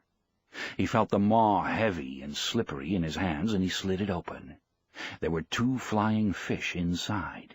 They were fresh and hard, and he laid them side by side and dropped the guts and the gills over the stern. They sank, leaving a trail of phosphorescence in the water. The dolphin was cold, and a leprous gray-white now in the starlight, and the old man skinned one side of him while he held his right foot on the fish's head. Then he turned him over and skinned the other side, and cut each side off from the head down to the tail. He slid the carcass overboard and looked to see if there was any swirl in the water, but there was only the light of its slow descent. He turned then and placed the 2 flying fish inside the 2 fillets of fish, and putting his knife back in its sheath, he worked his way slowly back to the bow. His back was bent with the weight of the line across it, and he carried the fish in his right hand. Back in the bow he laid the 2 fillets of fish out on the wood with the flying fish beside them. After that he settled the line across his shoulders in a new place, and held it again with his left hand resting on the gunwale. Then he leaned over the side and washed the flying fish in the water, noting the speed of the water against his hand. His hand was phosphorescent from skinning the fish, and he watched the flow of water against it. The flow was less strong, and as he rubbed the side of his hand against the planking of the skiff, particles of phosphorus floated off and drifted slowly astern. "He is tiring, or he is resting," the old man said. "Now let me get through the eating of this dolphin and get some rest and a little sleep." Under the stars, and with the night colder all the time, he ate half of one of the dolphin fillets and one of the flying fish, gutted and with its head cut off. "What an excellent fish dolphin is to eat cooked," he said, "and what a miserable fish raw. I will never go in a boat again without salt or lines. If I had brains, I would have splashed water on the bow all day, and drying it would have made salt," he thought. But then I did not hook the dolphin until almost sunset. Still, it was a lack of preparation. But I have chewed it all well, and I am not nauseated. The sky was clouding over to the east, and one after another the stars he knew were gone. It looked now as though he were moving into a great canyon of clouds, and the wind had dropped. "There will be bad weather in 3 or 4 days, he said. "But not tonight and not tomorrow. Rig now to get some sleep, old man, while the fish is calm and steady." He held the line tight in his right hand, and then pushed his thigh against his right hand as he leaned all his weight against the wood of the bow. Then he passed the line a little lower on his shoulders and braced his left hand on it. "My right hand can hold it as long as it is braced," he thought. "If it relaxes in sleep, my left hand will wake me as the line goes out. It is hard on the right hand, but he is used to punishment. Even if I sleep 20 minutes or half an hour, it is good." He lay forward, cramping himself against the line with all of his body, putting all his weight onto his right hand, and he was asleep. He did not dream of the lions, but instead of a vast school of porpoises that stretched for 8 or 10 miles, and it was in the time of their mating, and they would leap high into the air and return into the same hole they had made in the water when they leaped. Then he dreamed that he was in the village on his bed, and there was a norther, and he was very cold, and his right arm was asleep because his head had rested on it instead of a pillow. After that he began to dream of the long yellow beach, and he saw the first of the lions come down onto it in the early dark, and then the other lions came, and he rested his chin on the wood of the bows where the ship lay anchored with the evening offshore breeze, and he waited to see if there would be more lions, and he was happy. The moon had been up for a long time, but he slept on, and the fish pulled on steadily, and the boat moved into the tunnel of clouds. He woke with the jerk of his right fist coming up against his face, and the line burning out through his right hand. He had no feeling of his left hand, but he braked all he could with his right, and the line rushed out. Finally his left hand found the line, and he leaned back against the line, and now it burned his back and his left hand was taking all the strain and cutting badly. He looked back at the coils of line, and they were feeding smoothly. Just then the fish jumped, making a great bursting of the ocean, and then a heavy fall. Then he jumped again, and the boat was going fast, although the line was still racing out, and the old man was raising the strain to breaking point, and raising it to breaking point again and again. He had been pulled down tight onto the bow, and his face was in the cut slice of dolphin, and he could not move. "This is what we waited for," he thought, "so now let us take it. Make him pay for the line," he thought, "make him pay for it." He could not see the fish's jumps, but only heard the breaking of the ocean and the heavy splash as he fell. The speed of the line was cutting his hands badly, but he had always known this would happen, and he tried to keep the cutting across the calloused parts and not let the line slip into the palm, nor cut the fingers. If the boy were here, he could wet the coils of line, he thought. Yes, if the boy were here, if the boy were here. The line went out and out and out, but it was slowing now, and he was making the fish earn each inch of it. Now he got his head up from the wood and out of the slice of fish that his cheek had crushed. Then he was on his knees, and then he rose slowly to his feet. He was seeding line, but more slowly all the time. He worked back to where he could feel with his foot the coils of line that he could not see. There was plenty of line still, and now the fish had to pull the friction of all that new line through the water. Yes, he thought, and now he has jumped more than a dozen times and filled the sacks along his back with air, and he cannot go down deep to die where I cannot bring him up. He will start circling soon, and then I must work on him. I wonder what started him so suddenly.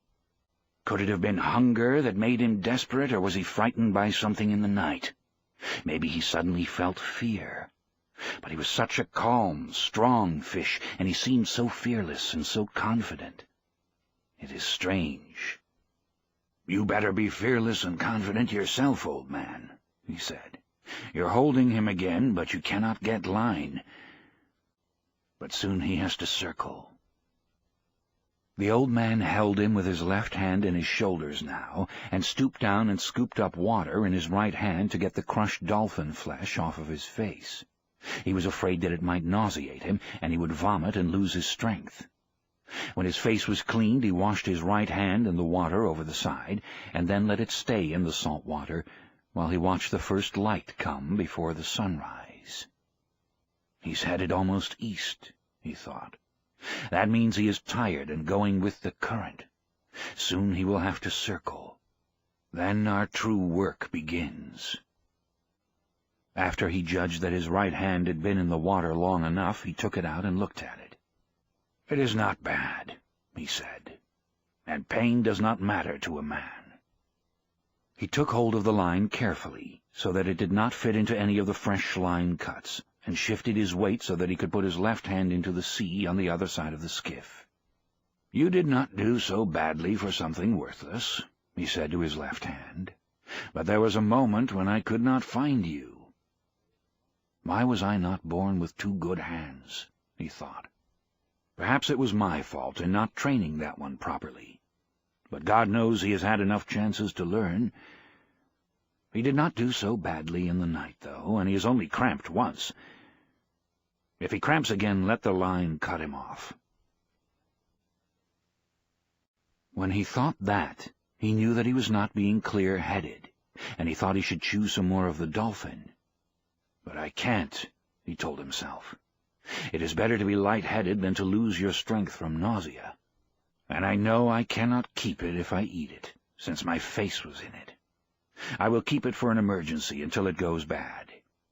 But it is too late to try for strength now through nourishment. You're stupid, he told himself. Eat the other flying fish. It was there, cleaned and ready, and he picked it up with his left hand and ate it, chewing the bones carefully and eating all of it down to the tail. It has more nourishment than almost any fish, he thought. At least the kind of strength that I need. Now I have done what I can, he thought. Let him begin to circle, and let the fight come. The sun was rising for the third time since he had put to sea, when the fish started to circle. He could not see by the slant of the line that the fish was circling. It was too early for that. He just felt a faint slackening of the pressure of the line, and he commenced to pull on it gently with his right hand. It tightened, as always, but just when he reached the point where it would break, line began to come in. He slipped his shoulders and head from under the line and began to pull in line, steadily and gently. He used both of his hands in a swinging motion and tried to do the pulling as much as he could with his body and his legs. His old legs and shoulders pivoted with the swinging of the pulling. "It is a very big circle," he said, "but he is circling." Then the line would not come in any more, and he held it until he saw the drops jumping from it in the sun. Then it started out, and the old man knelt down and let it go grudgingly back into the dark water. "He is making the far part of his circle now," he said. "I must hold all I can," he thought. "The strain will shorten his circle each time. Perhaps in an hour I will see him. Now I must convince him, and then I must kill him." But the fish kept on circling slowly, and the old man was wet with sweat and tired deep into his bones 2 hours later. But the circles were much shorter now, and from the way the line slanted he could tell the fish had risen steadily while he swam. For an hour the old man had been seeing black spots before his eyes, and the sweat salted his eyes, and salted the cut over his eye and on his forehead. He was not afraid of the black spots. They were normal at the tension that he was pulling on the line. Twice, though, he had felt faint and dizzy, and that had worried him. "I could not fail myself and die on a fish like this," he said. "Now that I have him coming so beautifully, God help me endure. I'll say 100 Our Fathers and 100 Hail Marys, but I cannot say them now." "Consider them said," he thought. "I'll say them later." Just then he felt a sudden banging and jerking on the line he held with his 2 hands. It was sharp and hard-feeling and heavy. "He is hitting the wire leader with his spear," he thought. That was bound to come. He had to do that. It may make him jump, though, and I would rather he stayed circling now. The jumps were necessary for him to take air, but after that each one can widen the opening of the hook wound, and he can throw the hook. "Don't jump, fish," he said. "Don't jump." The fish hit the wire several times more, and each time he shook his head the old man gave up a little line. "I must hold his pain where it is," he thought. "Mine does not matter. I can control mine, but his pain could drive him mad." After a while the fish stopped beating at the wire and started circling slowly again. The old man was gaining line steadily now, but he felt faint again. He lifted some seawater with his left hand and put it on his head. Then he put more on and rubbed the back of his neck. "I have no cramps," he said. "He'll be up soon, and I can last. You have to last. Don't even speak of it." He kneeled against the bow, and for a moment slipped the line over his back again. "I'll rest now while he goes out on the circle, and then stand up and work on him when he comes in," he decided. It was a great temptation to rest in the bow and let the fish make one circle by himself without recovering any line. But when the strain showed the fish had turned to come toward the boat, the old man rose to his feet and started the pivoting and the weaving pulling that brought in all the line he gained. "I'm tireder than I have ever been," he thought, "and now the trade wind is rising. But that will be good to take him in with. I need that badly. I'll rest on the next turn as he goes out, he said. I feel much better. Then in 2 or 3 turns more I will have him. His straw hat was far on the back of his head, and he sank down into the bow with a pull of the line as he felt the fish turn. You work now, fish, he thought. I'll take you at the turn. The sea had risen considerably, but it was a fair-weather breeze, and he had to have it to get home. I'll just steer south and west, he said. A man is never lost at sea, and it is a long ash. And he kept on thinking about sin. You did not kill the fish only to keep alive and to sell for food, he thought. You killed him for pride, and because you are a fisherman. You loved him when he was alive, and you loved him after. If you love him, it is not a sin to kill him. Or is it more? You think too much, old man, he said aloud. But you enjoyed killing the dentuso, he thought. He lives on the live fish, as you do. He is not a scavenger, nor just a moving appetite, as some sharks are. He is beautiful and noble, and knows no fear of anything. I killed him in self-defense, the old man said aloud, and I killed him well. Besides, he thought, everything kills everything else in some way. Fishing kills me exactly as it keeps me alive. The boy keeps me alive, he thought. I must not deceive myself too much. He leaned over the side and pulled loose a piece of the meat of the fish where the shark had cut him. He chewed it and noted its quality and its good taste. It was firm and juicy like meat, but it was not red. There was no stringiness in it, and he knew that it would bring the highest price in the market. But there was no way to keep its scent out of the water, and the old man knew that a very bad time was coming. The breeze was steady. It had backed a little further into the northeast, and he knew that meant it would not fall off. The old man looked ahead of him, but he could see no sails, nor could he see the hull nor the smoke of any ship. There were only the flying fish that went up from his bow, sailing away to either side, and the yellow patches of gulf weed. He could not even see a bird. He had sailed for 2 hours, resting in the stern and sometimes chewing a bit of the meat from the marlin, trying to rest and to be strong, when he saw the first of the 2 sharks. "Aye," he said aloud. There is no translation for this word, and perhaps it is just a noise such as a man might make involuntarily, feeling the nail go through his hands and into the wood. "Galanos," he said aloud. He had seen the second fin now coming up behind the first, and had identified them as shovel-nosed sharks by the brown triangular fin and the sweeping movements of the tail. They had the scent, and were excited, and in the stupidity of their great hunger they were losing and finding the scent in their excitement. But they were closing all the time. The old man made the sheet fast and jammed the tiller. Then he took up the oar with a knife lashed to it. He lifted it as lightly as he could, because his hands rebelled at the pain.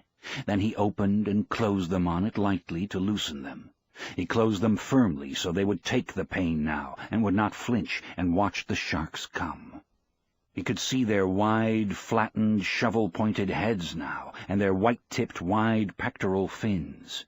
They were hateful sharks, bad-smelling, scavengers as well as killers, and when they were hungry they would bite at an oar or the rudder of a boat. It was these sharks that would cut the turtles' legs and flippers off when the turtles were asleep on the surface, and they would hit a man in the water if they were hungry, even if the man had no smell of fish blood nor of fish slime on him. "Aye," the old man said. "Galanos, come on, Galanos." They came, but they did not come as the Mako had come. One turned and went out of sight under the skiff, and the old man could feel the skiff shake as he jerked and pulled on the fish. The other watched the old man with his slitted yellow eyes, and then came in fast with his half-circle of jaws wide to hit the fish where he had already been bitten. The line showed clearly on the top of his brown head and back where the brain joined the spinal cord, and the old man drove the knife on the oar into the juncture, withdrew it, and drove it in again into the shark's yellow cat-like eyes. The shark let go of the fish and slid down, swallowing what he had taken as he died. The skiff was still shaking with the destruction the other shark was doing to the fish, and the old man let go the sheet so that the skiff would swing broadside and bring the shark out from under. When he saw the shark, he leaned over the side and punched at him. He hit only meat, and the hide was set hard, and he barely got the knife in. The blow hurt not only his hands, but his shoulder, too. But the shark came up fast with his head out, and the old man hit him squarely in the center of his flat-topped head as his nose came out of water and lay against the fish. The old man withdrew the blade and punched the shark exactly in the same spot again. He still hung to the fish with his jaws hooked, and the old man stabbed him in his left eye. The shark still hung there. "No," the old man said, and he drove the blade between the vertebrae and the brain. It was an easy shot now, and he felt the cartilage sever. The old man reversed the oar and put the blade between the shark's jaws to open them. He twisted the blade, and as the shark slid loose, he said, "Go on, Galano. Slide down a mile deep. Go see your friend, or maybe it's your mother." The old man wiped the blade of his knife and laid down the oar. Then he found the sheet and the sail filled, and he brought the skiff onto her course. "They must have taken a quarter of him, and of the best meat," he said aloud. "I wish it were a dream, and that I had never hooked him. I'm sorry about it, fish. It makes everything wrong." He stopped, and he did not want to look at the fish now. Drained of blood and awash, he looked the color of the silver backing of a mirror, and his stripes still showed. "I shouldn't have gone so far out, fish," he said. "Neither for you nor for me. I'm sorry, fish." "Now," he said to himself, "look to the lashing on the knife and see if it has been cut. Then get your hand in order, because there still is more to come." "I wish I had a stone for the knife," the old man said, after he had checked the lashing on the oar butt. "I should have brought a stone." "You should have brought many things," he thought, "but you did not bring them, old man. Now is no time to think of what you do not have. Think of what you can do with what there is." "You give me much good counsel," he said aloud. "I'm tired of it." He held the tiller under his arm and soaked both his hands in the water as the skiff drove forward. "God knows how much that last one took," he said. "But she's much lighter now." He did not want to think of the mutilated underside of the fish. He knew that each of the jerking bumps of the shark had been meat torn away, and that the fish now made a trail for all sharks as wide as a highway through the sea. He was a fish to keep a man all winter, he thought. Don't think of that. Just rest and try to get your hands in shape to defend what is left of him. The blood smell from my hands means nothing now with all that scent in the water. Besides, they do not bleed much. There is nothing cut that means anything. The bleeding may keep the left from cramping. What can I think of now? He thought. Nothing. I must think of nothing, and wait for the next ones. I wish it had really been a dream, he thought. But who knows? It might have turned out well. The next shark that came was a single shovel-nose. He came like a pig to the trough, if a pig had a mouth so wide that you could put your head in it. The old man let him hit the fish, and then drove the knife on the oar down into his brain. But the shark jerked backwards as he rolled, and the knife blade snapped. The old man settled himself to steer. He did not even watch the big shark sinking slowly in the water, showing first life-size, then small, then tiny. That always fascinated the old man, but he did not even watch it now. I have the gaff now, he said, but it will do no good.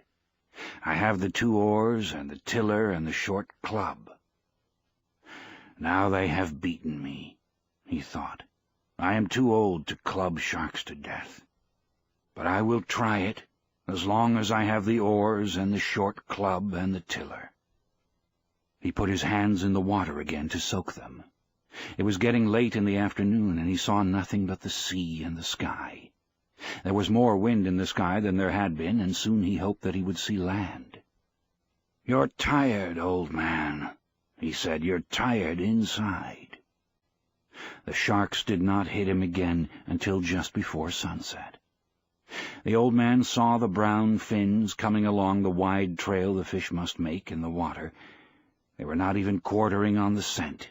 They were headed straight for the skiff, swimming side by side. He jammed the tiller, made the sheet fast, and reached under the stern for the club. It was an oar handle from a broken oar, sawed off to about 2.5 feet in length. He could only use it effectively with one hand because of the grip of the handle, and he took good hold of it with his right hand, flexing his hand on it as he watched the sharks come. They were both galanos. I must let the first one get a good hold and hit him on the point of the nose, or straight across the top of the head, he thought. The 2 sharks closed together, and as he saw the one nearest him open his jaws and sink them into the silver side of the fish, he raised the club high and brought it down, heavy and slamming, onto the top of the shark's broad head. He felt the rubbery solidity as the club came down. But he felt the rigidity of bone, too, and he struck the shark once more, hard across the point of the nose, as he slid down from the fish. The other shark had been in and out, and now came in again with his jaws wide. The old man could see pieces of the meat of the fish spilling white from the corner of his jaws as he bumped the fish and closed his jaws. He swung at him and hit only the head, and the shark looked at him and wrenched the meat loose. The old man swung the club down on him again as he slipped away to swallow, and hit only the heavy, solid rubberiness. "Come on, Galano," the old man said. "Come in again." The shark came, in a rush, and the old man hit him as he shut his jaws. He hit him solidly, and from as high up as he could raise the club. This time he felt the bone at the base of the brain, and he hit him again in the same place, while the shark tore the meat loose sluggishly and slid down from the fish. The old man watched for him to come again, but neither shark showed. Then he saw one on the surface, swimming in circles. He did not see the fin of the other. "I could not expect to kill them," he thought. "I could have in my time, but I have hurt them both badly, and neither one can feel very good. If I could have used a bat with 2 hands, I could have killed the first one, surely, even now," he thought. He did not want to look at the fish. He knew that half of him had been destroyed. The sun had gone down while he had been in the fight with the sharks. "It will be dark soon," he said. "Then I should see the glow of Havana. If I am too far to the eastward, I will see the lights of one of the new beaches. I cannot be too far out now," he thought. "I hope no one has been too worried. There is only the boy to worry, of course. But I am sure he would have confidence. Many of the older fishermen will worry. Many others, too," he thought. "I live in a good town." He could not talk to the fish any more, because the fish had been ruined too badly. Then something came into his head. "Half fish," he said. "Fish that you were. I am sorry that I went too far out. I ruined us both. But we have killed many sharks, you and I, and ruined many others. How many did you ever kill, old fish? You do not have that spear on your head for nothing." He liked to think of the fish and what he could do to a shark if he were swimming free. "I should have chopped the bill off to fight them with," he thought. "But there was no hatchet, and then there was no knife. But if I had, and could have lashed it to an oar butt, what a weapon! Then we might have fought them together. What will you do now if they come in the night? What can you do?" "Fight them," he said. "I'll fight them until I die." But in the dark now, and no glow showing and no lights, and only the wind and the steady pull of the sail, he felt that perhaps he was already dead.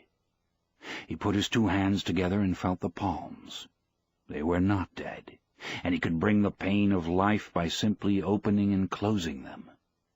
He leaned his back against the stern and knew he was not dead. His shoulders told him.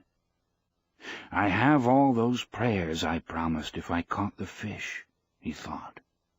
"But I am too tired to say them now. I had better get the sack and put it over my shoulders."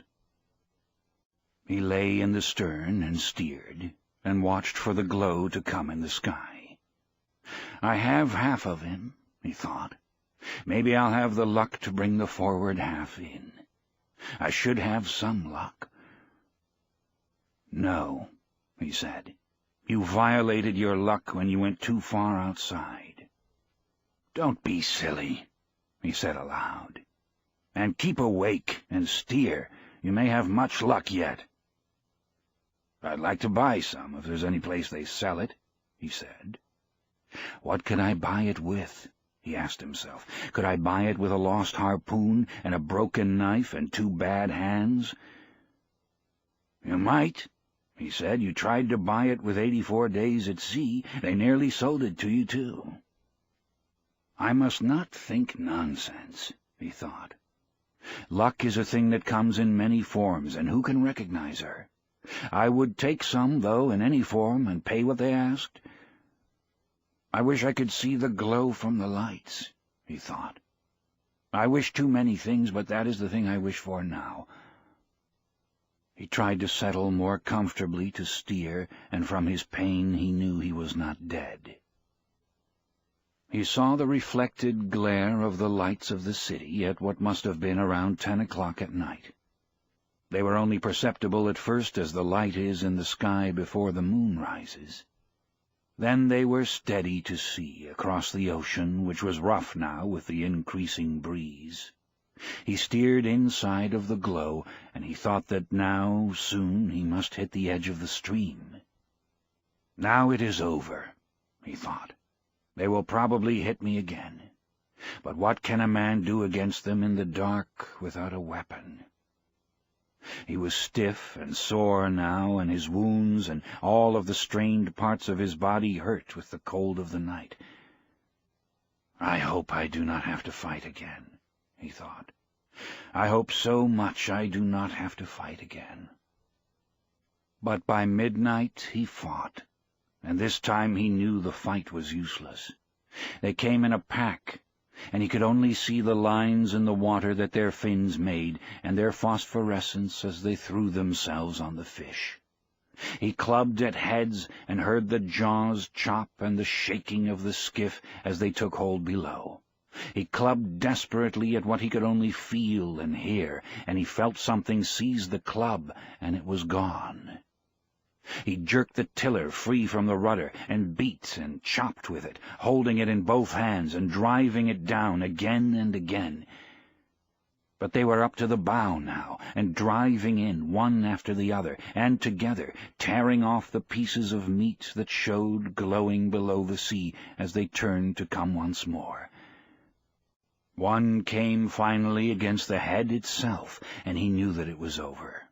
He swung the tiller across the shark's head, where the jaws were caught in the heaviness of the fish's head, which would not tear. He swung it once, and twice, and again. He heard the tiller break, and he lunged at the shark with the splintered butt. He felt it go in, and knowing it was sharp, he drove it in again. The shark let go and rolled away. That was the last shark of the pack that came. There was nothing more for them to eat. The old man could hardly breathe now, and he felt a strange taste in his mouth. It was coppery and sweet, and he was afraid of it for a moment. But there was not much of it. He spat into the ocean and said, "Eat that, Galanos, and make a dream you've killed a man." He knew he was beaten now, finally, and without remedy, and he went back to the stern and found the jagged end of the tiller would fit in the slot of the rudder well enough for him to steer. He settled the sack around his shoulders and put the skiff on her course. He sailed lightly now, and he had no thoughts nor any feelings of any kind. He was past everything now, and he sailed the skiff to make his home port as well and as intelligently as he could. In the night, sharks hit the carcass as someone might pick up crumbs from the table. The old man paid no attention to them, and did not pay any attention to anything except steering. He only noticed how lightly and how well the skiff sailed now there was no great weight beside her. "She's good," he thought. "She is sound and not harmed in any way except for the tiller. That is easily replaced." He could feel he was inside the current now, and he could see the lights of the beach colonies along the shore. He knew where he was now, and it was nothing to get home. "The wind is our friend anyway," he thought. Then he added, "Sometimes. And the great sea with our friends and our enemies. And bed," he thought. "Bed is my friend. Just bed," he thought. "Bed will be a great thing. It is easy when you are beaten," he thought. "I never knew how easy it was." "And what beat you?" he thought. "Nothing," he said aloud. "I went out too far." When he sailed into the little harbor, the lights of the terrace were out, and he knew everyone was in bed. The breeze had risen steadily and was blowing strongly now. It was quiet in the harbor, though, and he sailed up onto the little patch of shingle below the rocks. There was no one to help him, so he pulled the boat up as far as he could. Then he stepped out and made her fast to a rock. He unstepped the mast and furled the sail and tied it. Then he shouldered the mast and started to climb. It was then he knew the depth of his tiredness. He stopped for a moment and looked back, and saw in the reflection from the streetlight the great tail of the fish standing up well behind the skiff's stern. He saw the white, naked line of his backbone, and the dark mass of the head with the projecting bill, and all the nakedness between. He started to climb again, and at the top he fell, and lay for some time with the mast across his shoulder. He tried to get up, but it was too difficult, and he sat there with the mast on his shoulder and looked at the road. A cat passed on the far side, going about its business, and the old man watched it. Then he just watched the road. Finally he put the mast down and stood up. He picked the mast up and put it on his shoulder and started up the road. He had to sit down 5 times before he reached his shack. Inside the shack he leaned the mast against the wall. In the dark he found a water bottle and took a drink. Then he lay down on the bed. He pulled the blanket over his shoulders and then over his back and legs, and he slept face down on the newspapers, with his arms out straight and the palms of his hands up. He was asleep when the boy looked in the door in the morning. It was blowing so hard that the drifting boats would not be going out, and the boy had slept late and then come to the old man's shack as he had come each morning. The boy saw that the old man was breathing, and then he saw the old man's hands, and he started to cry. He went out very quietly to go to bring some coffee, and all the way down the road he was crying. Many fishermen were around the skiff, looking at what was lashed beside it, and one was in the water, his trousers rolled up, measuring the skeleton with a length of line. The boy did not go down. He had been there before, and one of the fishermen was looking after the skiff for him. "How is he?" one of the fishermen shouted. "Sleeping," the boy called. He did not care that they saw him crying. "Let no one disturb him." "He was 18 feet, from nose to tail," the fisherman who was measuring him called. "I believe it," the boy said. He went into the terrace and asked for a can of coffee. Hot and with plenty of milk and sugar in it." "Anything more?" "No, afterwards I will see what he can eat." "What a fish it was," the proprietor said. "There has never been such a fish. Those were 2 fine fish you took yesterday, too." "Damn my fish," the boy said, and he started to cry again. "Do you want a drink of any kind?" the proprietor asked. "No," the boy said. "Tell them not to bother, Santiago. I'll be back." "Tell him how sorry I am." "Thanks," the boy said. The boy carried the hot can of coffee up to the old man's shack and sat by him until he woke. Once it looked as though he were waking, but he had gone back into heavy sleep, and the boy had gone across the road to borrow some wood to heat the coffee. Finally the old man woke. "Don't sit up," the boy said. "Drink this." He poured some of the coffee in a glass. The old man took it and drank it. "They beat me, Marlin," he said. "They truly beat me." "He didn't beat you. Not the fish." "No, truly. It was afterwards." "Pedrico is looking after the skiff and the gear. What do you want done with the head?" "Let Pedrico chop it up to use in fish traps." "And the spear?" "You keep it if you want it." "I want it," the boy said. "Now we must make our plans about the other things." "Did they search for me?" "Of course, with Coast Guard and with planes."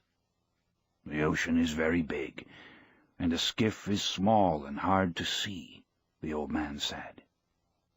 He noticed how pleasant it was to have someone to talk to, instead of speaking only to himself and to the sea. "I missed you," he said. "What did you catch?" "1 the first day, 1 the second, and 2 the third." "Very good." "Now we fish together again." "Oh, I am not lucky. I am not lucky any more." "The hell with luck," the boy said. "I'll bring the luck with me." "What will your family say?" "I do not care. I caught 2 yesterday, but we will fish together now, for I still have much to learn." "We must get a good killing lance and always have it on board. You can make the blade from a spring leaf from an old Ford. We can grind it in guanabacoa. It should be sharp and not tempered so it will break. My knife broke." "I'll get another knife and have the spring ground. How many days of heavy brisa have we?" "Maybe 3, maybe more." "I will have everything in order," the boy said. "You get your hands well, old man." "I know how to care for them. In the night I spat something strange and felt something in my chest was broken." "Get that well, too," the boy said. "Lie down, old man, and I will bring you your clean shirt, and something to eat." "Bring any of the papers of the time that I was gone," the old man said. "You must get well fast, for there is much that I can learn, and you can teach me everything." "How much did you suffer?" "Plenty," the old man said. "I'll bring the food and the papers," the boy said. "Rest well, old man. I will bring stuff from the drugstore for your hands." "Don't forget to tell Pedrico the head is his." "No, I will remember." As the boy went out the door and down the worn coral rock road, he was crying again. That afternoon there was a party of tourists at the terrace, and looking down in the water among the empty beer cans and dead barracudas, a woman saw a great, long, white spine, with a huge tail at the end, that lifted and swung with the tide, while the east wind blew a heavy, steady sea outside the entrance to the harbor. "What's that?" she asked a waiter, and pointed to the long backbone of the great fish that was now just garbage waiting to go out with the tide. "Tiburon," the waiter said. "Shark." He was meaning to explain what had happened. "I didn't know sharks had such handsome, beautifully formed tails." "I didn't either," her male companion said. Up the road, in his shack, the old man was sleeping again. He was still sleeping on his face, and the boy was sitting by him watching him. The old man was dreaming about the lions. The End. You've been listening to The Old Man and the Sea by Ernest Hemingway, narrated by Frank Muller.